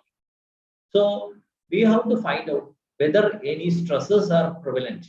Sometimes maybe that may be there may be a significant family issues may be there, and sometimes the one of the parent may not be interested to attend in the clinic, and they are not they may not be interested in showing their child to the clinic, or sometimes I have a lot of experiences that some parents, especially fathers are not ready to take the child, and only mother's initiation they have taken the child to the clinic. And if we are communicating the result to the mother, then mother is telling that I am helpless because the father is not ready to accept, and even now the father is not ready to come for the assessment of the child. So in these situations, we have to identify the stresses, whether any stresses are prevailing in this, and if stresses are there, we need to focus on that. Then second point is identification of the needs of the parent. That means sometimes this parents may brought the child to our clinic for some other reasons. Sometimes this child may be brought to the brought by the parent for some certification. Maybe they came only for certification, or sometimes they may came for some management, or like that. They have some needs. So in the counseling process, we need to identify the parents' need. We need to identify why they came, or maybe some children may be already diagnosed, and they were attending therapy in some other center or some other school, special school, but still they came to us. So they have some other need. So we have to rule out, or we have to identify the need of the parent. So NIMH has developed a schedule or a scale for identifying this parent's need. That is called the family needs schedule. It is available in the online. Then next stage of the counseling process is identification of facilitators or inhibitors that affect parental coping. That means if you are communicating the result to the parent, definitely they may have stress. So first itself, we have to make the parent to accept the problem, child's condition. Then only we need to progress for the therapy and all. So in this situation, so we have to find out what are the inhibitors behind for the acceptance or blockings of the therapist. I mentioned here some inhibitors: poor physical health of the parent, lack of acceptance, financial constraints, transferable jobs, loss of support system. These are the inhibitors which may hinder for the follow-ups or progress of the therapy. So if these kinds of problems we notice, we have to work it on first itself. And at the same time, some facilitators are there. We have to find out the facilitators. Self-determination. Some parents may be not at all confident in managing this kind of situation. So in these situations, they may not do anything. So we have to find out their self-determination. Then mutual support of the spouse that I already mentioned. Then third one is financial support. That is the one important thing. Most of the therapies fail because of this problem, financial problems. Because nowadays, if a child is taken to the a therapy center, usually speech therapy, special education, and occupational therapy, all these three therapies are needed for an autistic child. So altogether, for these three therapies, for a single for a month itself, they may have to spend 10,000 or 12,000 like that. So maybe in the long run, they cannot tolerate this huge amount of financial burden. So that we have to find out the financial support of that family or family members. Based on that, we have to train the parent or accept the parent how to manage this problem, and in the therapy, how to deal the therapy effectively. Then next one is professional support and management. That means professional help, getting a professional help. Then institutional support. Sometimes the child may be admitted to the special school or something, or sometimes some parents may not be ready to admit the child into the special school. So in this situation, we have to find out what kind of institutional support can avail to the child. This we have to mention to the parent. Then child characteristics. In this child characteristics, the severity of the problem. For example, in certain cases, the child having severe symptoms like ASD symptoms, or the child is having comorbid conditions like hyperactivity, or seizure disorders.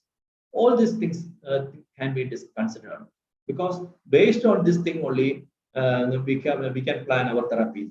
Because the child is having severe hyperactivity and all, we have to manage the hyperactivity first. Or even if the child is having multiple seizures or something, so we have to focus it on first.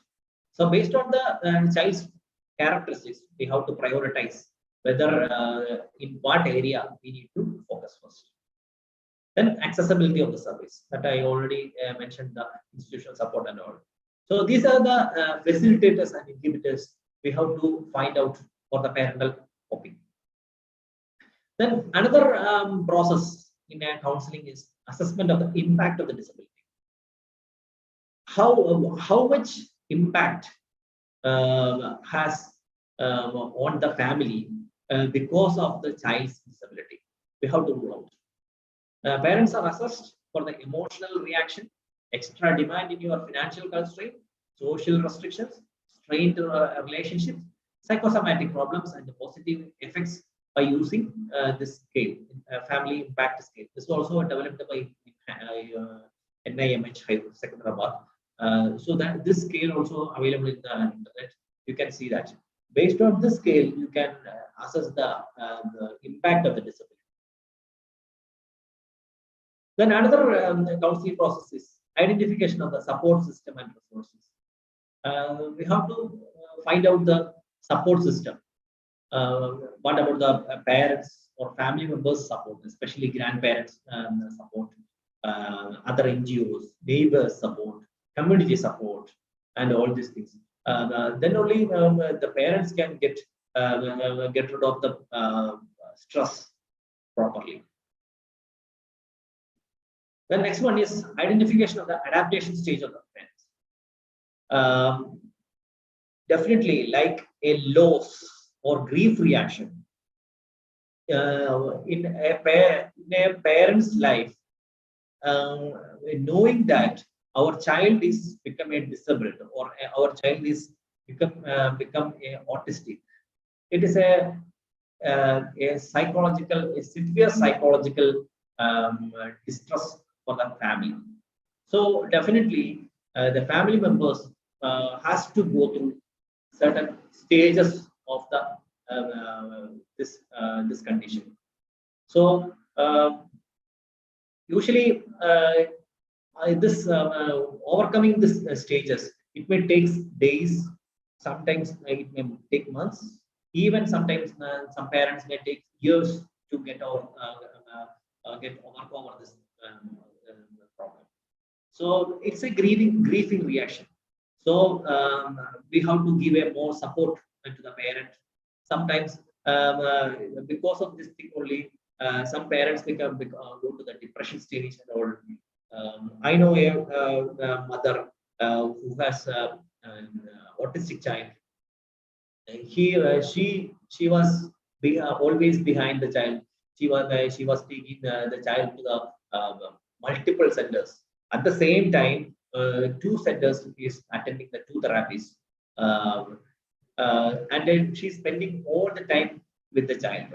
Actually, her husband is in Dubai, and because of this child only, she's telling that I don't want to go to Dubai, I don't want to be with the husband because I want to care my child. So she was behind the child. So later, around I remember that I think she becomes around 35 years of age. That time, once she asked me, can I try for a second child? Then that time I told her, you can try. But at that time, mother is telling that I am scared if I have a second child, then if my attention will be used to this child, because she is having too much expectations from this child. So she's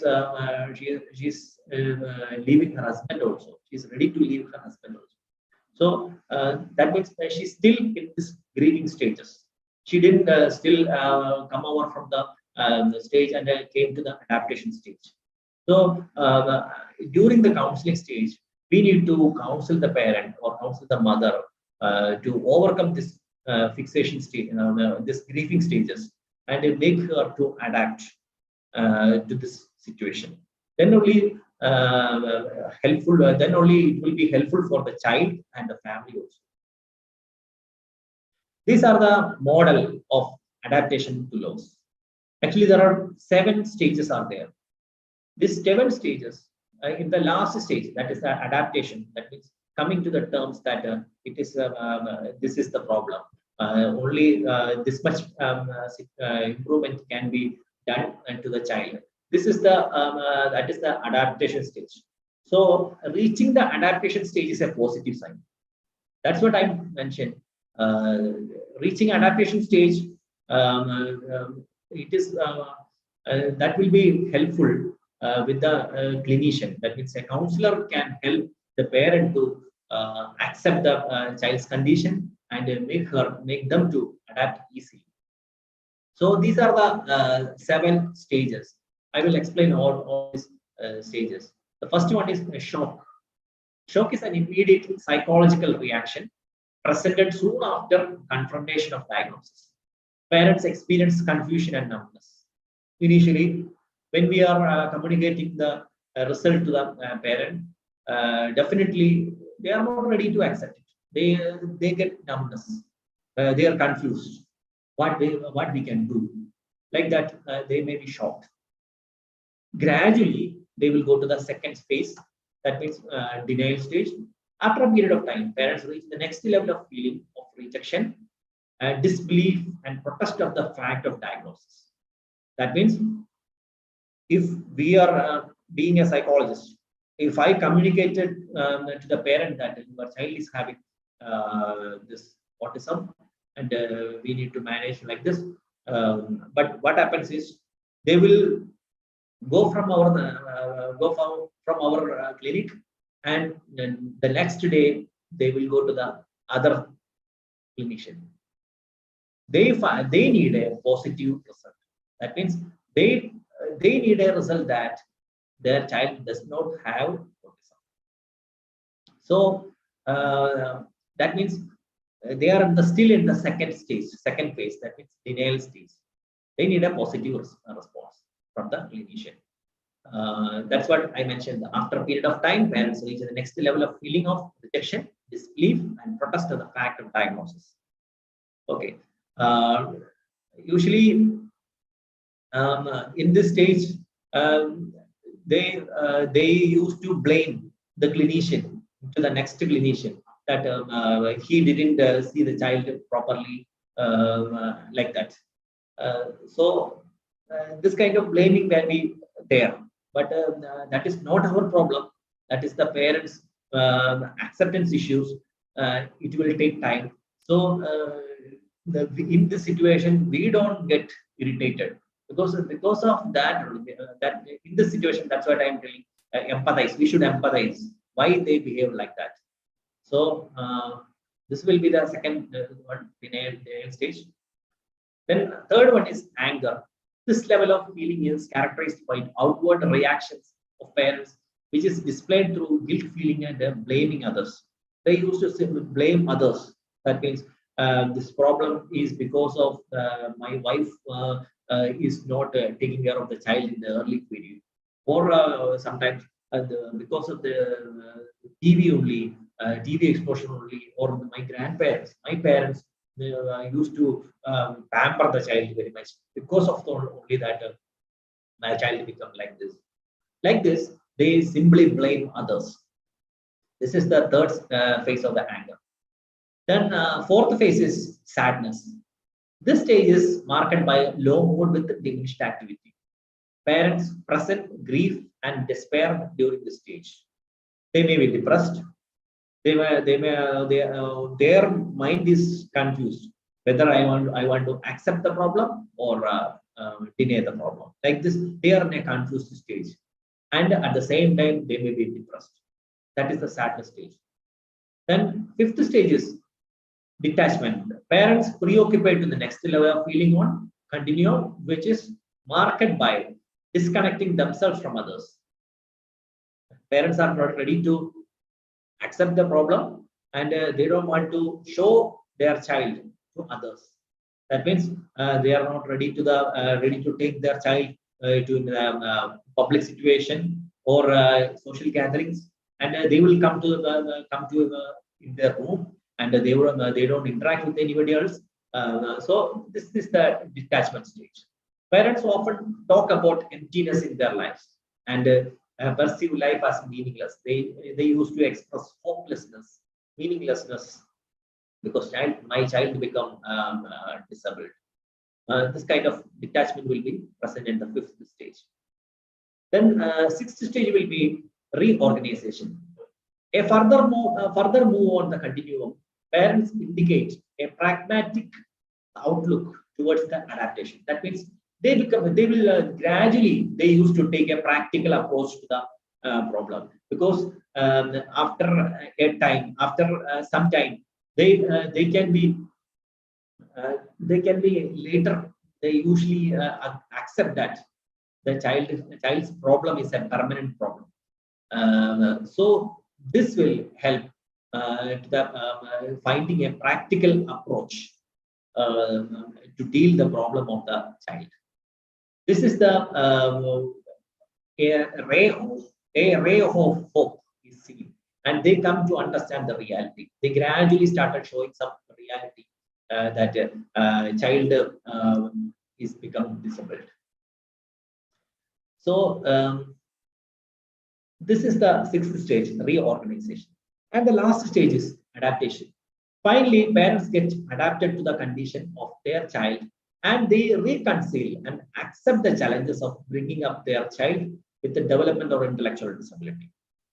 That means in this stage, they are ready to accept the problem, and they learn the child's problem properly, and now they started developing their own strategies to teach the child effectively. So this is the major important stage, and if the parent came into this stage, then being a therapist or being a clinician, you are successful, because communicating this thing to a parent like this, or make them to understand this thing, this child's problem, this will be helping for the child's development, and developing their own interventions. You can in the Google itself, you can see that a lot of mothers verbatim, you can see in the groups a lot of this autism and disabled children's groups. Parents report that I developed my strategy, like that they mentioned. That means to deal a particular problem, because a lot of parents complain that my child is having a particular type of stereotypic behavior that I am not able to tolerate. And they used to communicate with the clinician or therapist, and the clinician also cannot solve this issue. But later, the parent become a therapist, and they learn that this strategy may be effective. Like that, they started developing their own therapies. So if the parents want to develop this kind of therapies, they need to reach in the adaptation stage. Then only we can get easier into the involvement of the parent. So these are the 7 stages of adaptation of grieving loss. So, considering all this process or facilitators and inhibitors, based on this thing, we need to set a goal for the counseling. In which area we need to focus? Like I already mentioned all these points: stressors, facilitators and inhibitors, family support system, impact of disability, adaptation process, parental needs, all these things. Considering all these things, we need to focus the goal for the counseling. Sometimes the parents is still not in the adaptation process, because the parent may be in the anger stage or denial stage. Being a counselor, we need to help the parent to adapt with the problem and accept the situation, and make them to learn to manage the child. So based on this only, we need to set a goal. Now we'll go on to stages of counseling. There are 5 stages in a counseling. The first stage is how to move on to the stages. That means the first 5 phases of a counseling. That means this is not the sessions. This is not the 5 sessions. It does not mean that each stage is a 1 session. No, it is not like that. The one stage may be in one stage itself may take sometimes it may take 1 or 2 sessions or more than that. In the first stage is called an exploration stage. In the exploration stage, we are establishing a rapport with the parent, and the counselor explores the problem from the client frame of reference and focus on the specific concern. Actually, I already mentioned the goal setting of the counseling. All these things can be considered in this stage 1.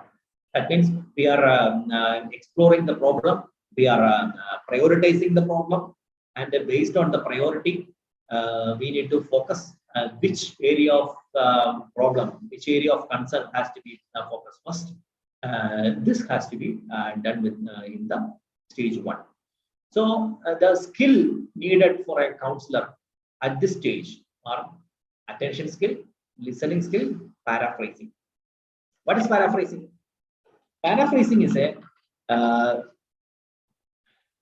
restating of someone else's thought. That means sometimes client may be expressing their problem. In this stage, the counselor make the client feel that I can understand your problem. That means we are restating. That means you told this is the problem.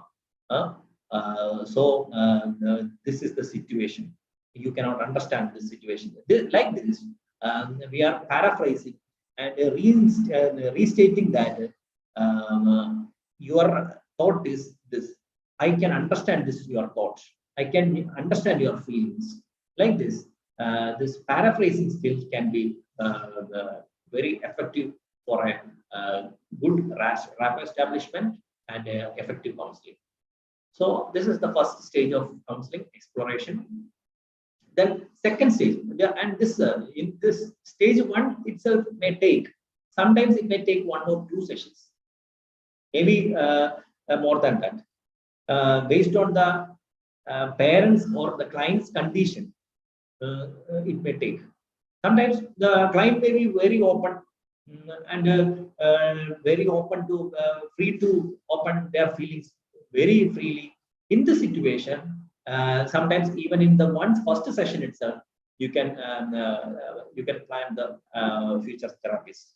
So that means in the first stage itself, you can first session itself, you can complete the exploration stage. But not in the this may be not be working in the whole sessions.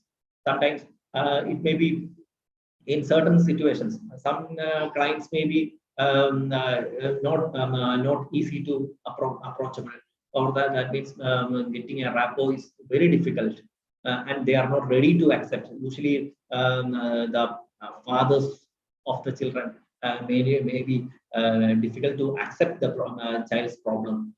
So in this case, they may be very defensive. So we need to spend little more time with the parents. So this is the stage 1. Then stage 2 is new understanding.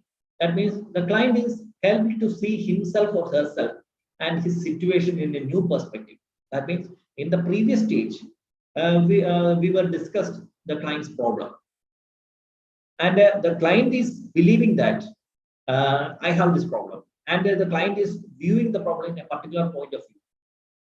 In the stage 2, we are make the client to see the problem in another perspective.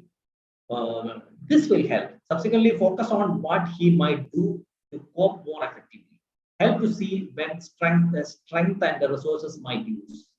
That means in this stage, we are trying to help the client to view the problem in a different manner, and trying to find out the resources, or how effectively we can deal this situation or scenario in a better manner.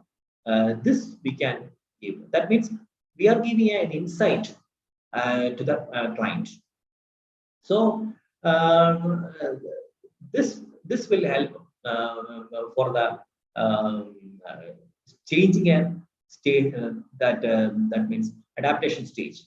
That means if the client is sticking on the anger stage or denial stage, if we use the new understanding approach, the stage 2 of the counseling, if we are make the parent to view the perspective, view in a new perspective, they can move on to the next stage, and they can gradually accept the child's condition.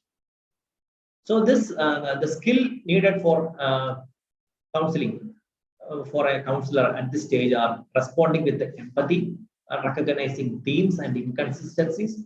You need talk immediacy and providing information. That means sometimes we need to give a lot of information to the client. That means sometimes the parent may not know what is autism. So we need to collect more information. We need to give more. We need to encourage the client to understand the problem in detail. So these things can be these skills can be needed for the in this stage. So empathy is an important skill needed for in this stage. Then only we can find the new perspective, because if we want to find a new perspective, if we want to suggest a new perspective, we want to be in that stage. Then only we can understand. Then only understand the client's situation. Then only we can develop, or we can see in a new perspective manner. So this is the stage 2. Then next one is stage 3. That is called action. The client is helped to consider possible ways to act, to look at causes and consequences, to plan action, implement it, and evaluate. That means here we are looking into the possible ways. Like that means in the second stage, we are trying to understand the new perspectives. We are trying to list down the new strategies to implement it. Based on these strategies, we are trying to work it out, each strategies in the real situation. So based in this stage 3, we are using action in this way. We are trying to work it out, the costs and benefits of this each strategy, and implement it and evaluate it. The above skills, the skills needed are the above skills. That means attention, learning, paraphrasing, then empathy. All the skills are needed for the in this stage. Then brainstorming is also helpful. That means rethinking the problem, and we are trying to visualize the problem in before implementing in a proper manner. So this is the brainstorming stage, and the problem solving strategies we can use through the learning strategies, learning theory. Hope you all know that learning theory, theoretical perspectives. That means token economy, reinforcement strategies, and all these things. Based on this, we implement certain strategies or techniques for developing the or sorting out the situation and evaluation. These are the skills needed in the stage 3. Then stage 4 is called the termination of the session. That means here we are terminating the session and evaluating the session each time, and giving in the 5th stage, we are giving the follow-ups. Maybe that follow-up may be not done frequently. Maybe it may be done with the monthly wise or 2 months once, based on the how the client is dealing the situation. Based on that, we are giving follow-ups. So these are the common 5 stages of counseling. How to open a counseling session? There are certain points to be remembered when you open a counseling session. The first and the most important thing: be punctual to a session. The client has to must not wait for long time. This will create a negative impression the client. So better to be punctual on the session. Make client at ease. Greet with a smile and keep an eye contact. Then physical sitting, like sitting arrangement, should be comfortable for the client. Invite the client to talk with open-ended questions in a non-threatening manner, and write out the main points. That means the open-ended question means, for example, did you had food or not? This is a closed-end question. Okay, so did you had food or not? That naturally the client will say that yes or no. Then the client won't open more than that. But if you use open-ended questions, like have you had your dinner, or have you had a lunch? Like that, if you start with that, gradually the client may say that yeah, I had lunch. Then gradually we can ask the second question, what you had. Like this, we can start with some open-ended questions in a non-threatening manner. It should not be like a police question. It should be a welcoming manner. It should be a pleasing manner, like that. And the main thing is that when the client is reporting their problems, we need to note down the main points. So this will help that the client feel that he is understanding my problem very well. So this is another point. Then another thing is, use simple words while communicating. When you communicate with the client, try not to use jargon words. Like even, for example, stereotypic behaviors or like that, the kind of echolalia, this kind of jargon words or technical languages, try to avoid. Make it in a very simple manner, because the client may not be in our stage. So they may have difficulty to understand the terms, and they will maybe be confused with this. So we used to use simple words while communicating. These are the do's in counseling. The first one thing is be warm and supportive. Then second is respect the client. We have to respect the client, and client is not our subordinate. So we have to be a friendly approach. The client feel that I am the clinician is respecting me. Then only actually the client is started respecting us. So then third is pay attention to both verbal and non-verbal communication. That is another important thing. Attending only verbal thing may not be helpful for understanding the contradiction in the message communicated by the parent. Sometimes the parent may have some internal conflicts, but if we are focusing only on verbal commands or verbal thing, definitely you may be misdiagnosed, or your calculation may be wrong. So in my opinion, you have to focus on the verbal as well as non-verbal thing while communicating.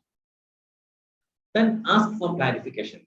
Don't hesitate to ask some clarification. If you are not sure about the thing which they may, discussed, you can freely ask that I don't clear. Better you repeat the same thing once more. Like that, you can clarify with the clients.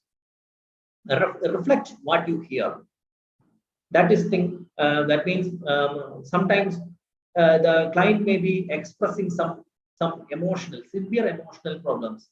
In this situation, we need to reflect. That means like paraphrasing, what I mentioned earlier. We use paraphrasing as this method. Like, okay, I understood this problem. You have this problem. This problem is because of this. Like this, you just reflect what you hear. Then another thing is allow client time to talk. In some situations, clinicians they don't allow to talk to client. They will simply attend the client, and they will speak something else. And they feel that after the client is coming out, and the client is feeling that the clinician is not understanding me.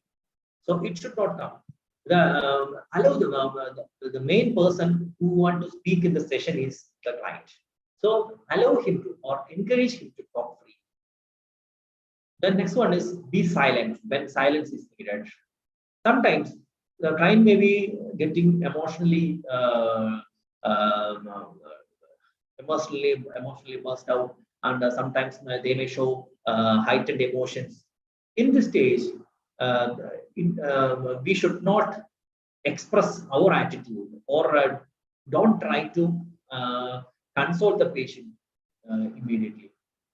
In this situation, we have to be silent. We have to maintain a silence, and after some time, make the client to start conversation again. No, not ours to start, or the clinicians to start the communication. So be silent when silence is needed. Then show empathy, that I already mentioned. Help the client to explore their feelings and emotions in a safe setting. This is the clinician's duty to feel that this is the safe place for expressing their emotions and feelings openly. This comfortability should be developed in the counseling session. Then another thing is that encourage the client to find their own solutions to their problem. This I already mentioned that counseling is not giving a solution. Okay, counseling is finding a solution, helping to find the solution. Okay, so we are not giving any solution. Okay, so we have to help the client to or encourage the client to find their solution or their problem, because the problem is there, and the situation is not ours. So they are going to face the problem. So they only can find out the resources, and they only can develop a solution.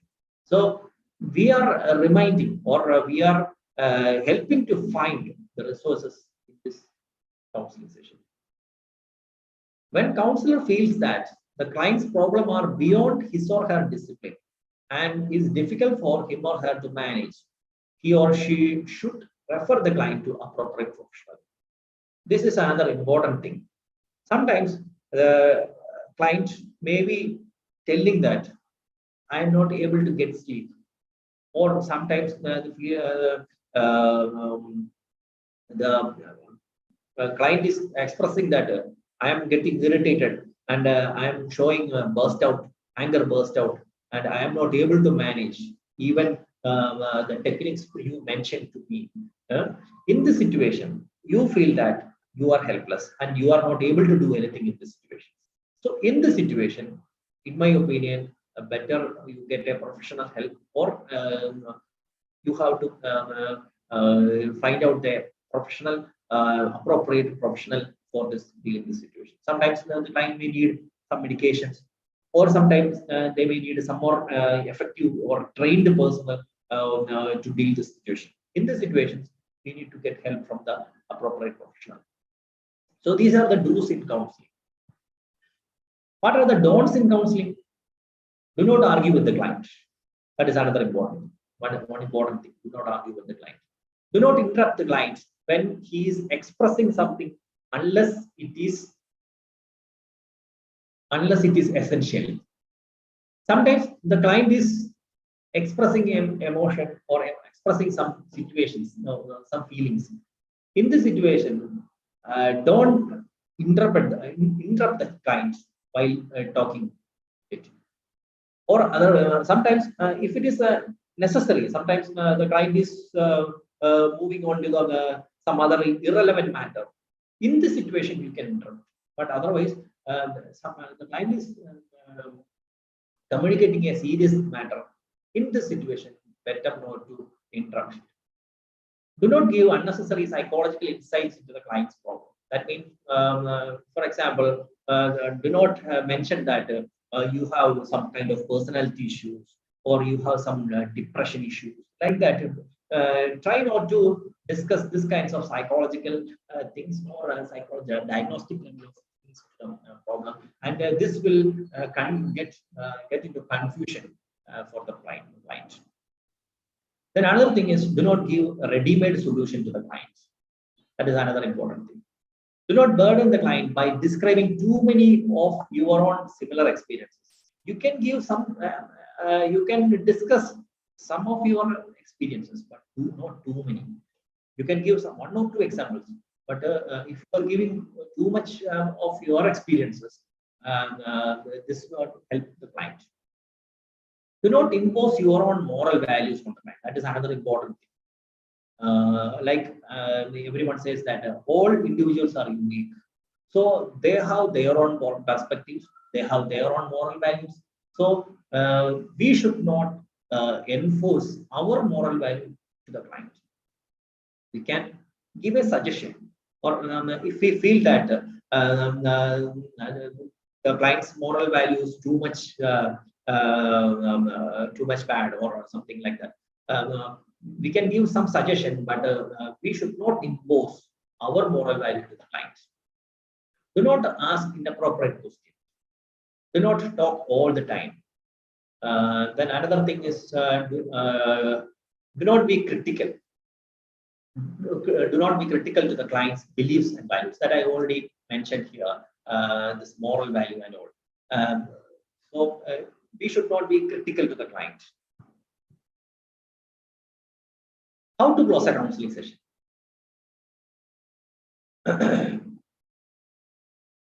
Do not end the session abruptly. Usually, our counseling sessions will be last for about 45 minutes to 1 hour sessions. So when you start counseling session, first itself we will discuss this timing of the session, and when you reach about 40 minutes or 45 minutes, we just mentioned that we are almost end of the time. So we want to winding up the session. Like that, we need to prepare the client. Then another thing, tell client the time left out. How much time left out is we have to communicate. Prepare the client for closing, summarizing the session. That is another important thing. We have to summarize. At the time of 45 minutes or something like that, that time we need to summarize what all the areas we covered, or what are the decisions we have taken, or what are the homeworks we have planned for the next sessions. This thing we have to summarize with the client. Then last one is avoid taking up new issues when there is not enough time for discussion. That means in the last moment, sometimes the client may be discussing in the 50th minute. Sometimes the client may be discussing some sensitive issue, a new issue. That time we can say that this will be discussing in the future session. We will discuss in the future session. Next session, we will prioritize. This will be in the next session. Like that, we can communicate with the client. This will be the main next point. The last factors to be considered during counseling. For a counseling, effective counseling, we have to think on the few points keep in our mind. That is called socio-economic economic status of the parent. If we are suggesting some therapy or something like that, we have to see their SES. Based on that only we can suggest. Otherwise, if we are telling based on the effectiveness or the effective therapy, we may be suggesting very expensive or high class therapy center, but the parent may not be able to tolerate with that. So that in this situation, we have to consider the socio-economic status of the parent. Then the second one is a single parenting, whether it is a single parent or both parent, because the parent support is both parent support is necessary for a effective therapy. So we have to check it whether it is a single parenting or not. Then third one is marital relationship, husband-wife relationship. Is there any conflict between them? They have to find out. Then family functioning, whether it is family functioning is going well, whether it is a joint family. Sometimes even in the joint family, there may be grandparents may be there, and they may be showing some issues between them. So we have to consider all these things. Then last point is adaptation stage of the parent. They have to find out in which stage they are presently sticking on the adaptation stage. Like I already mentioned that there are 7 stages out there. We have to find out whether which stage they are in that presently staying. So based on this, we have to focus our counseling. The last slide, we have to consider the ethical standard, ethical considerations during counseling. And mainly, we have to find the 3 ethical things. First and the most important thing is confidentiality. We should be maintained. It is the duty of the counselor to protect the identity and the privacy of the client. We should not discuss the client's name, client's identity, or any other identity, and even the results. We should not publicize to others. Then second one is counselor should not be influenced by other than professional relationship. We should not encourage, in my opinion, we should not give our personal number to the client. This will hinder our respect between the client and the leadership. The last one is socio-cultural background of the client should be considered during the counseling process. Sometimes the client may be coming from a rural area or village place, and if we are approach may not be accepting to the may not be able to acceptable to the client. This may hinder the counseling session. So these are the ethical considerations during the counseling. Thank you. I hope some of the points you may have understood. If you have any queries, you can ask. One or two some questions.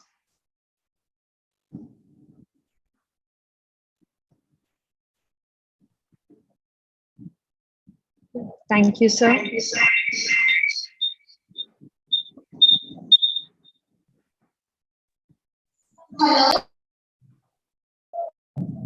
Participants, if you have any questions for Mr. Amal, please do ask.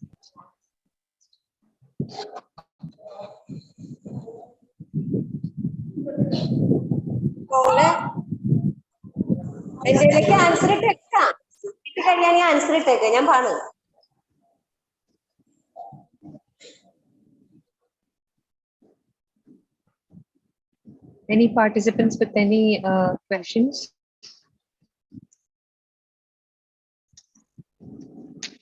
Participants, please stay online because we have to take a photograph with Mr. Amal. As you all know, that is the RCI mandate too. If you do not have any questions, thank you very much, Mr. Amal. That was a really comprehensive session. And your mentioning of the family needs schedule and all that is really good. And the stages of counseling and how to, do it stage by stage is really nice.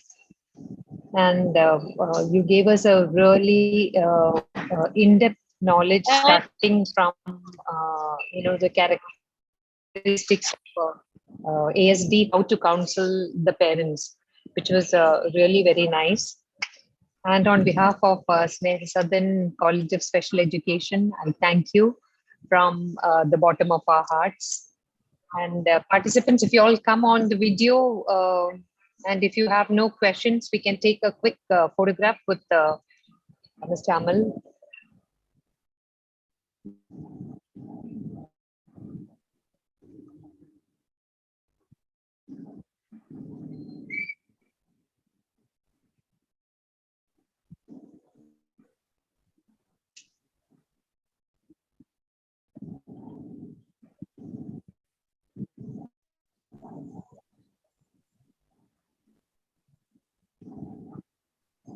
Any questions, anybody?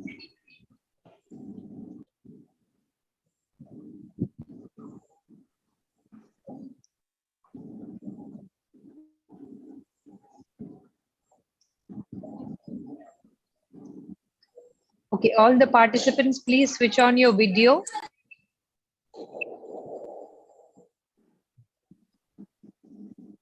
Sir, please stay online.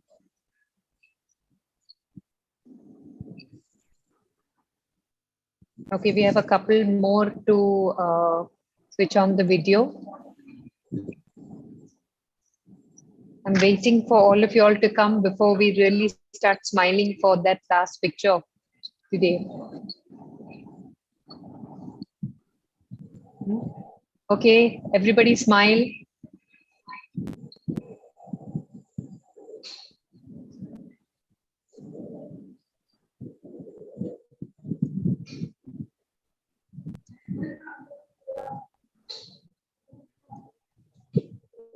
Yeah, thank you.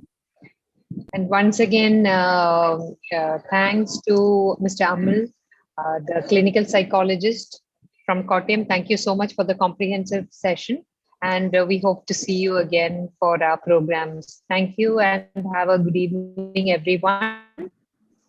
Tomorrow we log in at 10 o'clock as usual. And please answer all your Google forms and send it back to us before you leave today. Thank you and bye-bye. Have a nice Okay, thank you. Thank you, ma'am. Yeah, thank you, everyone.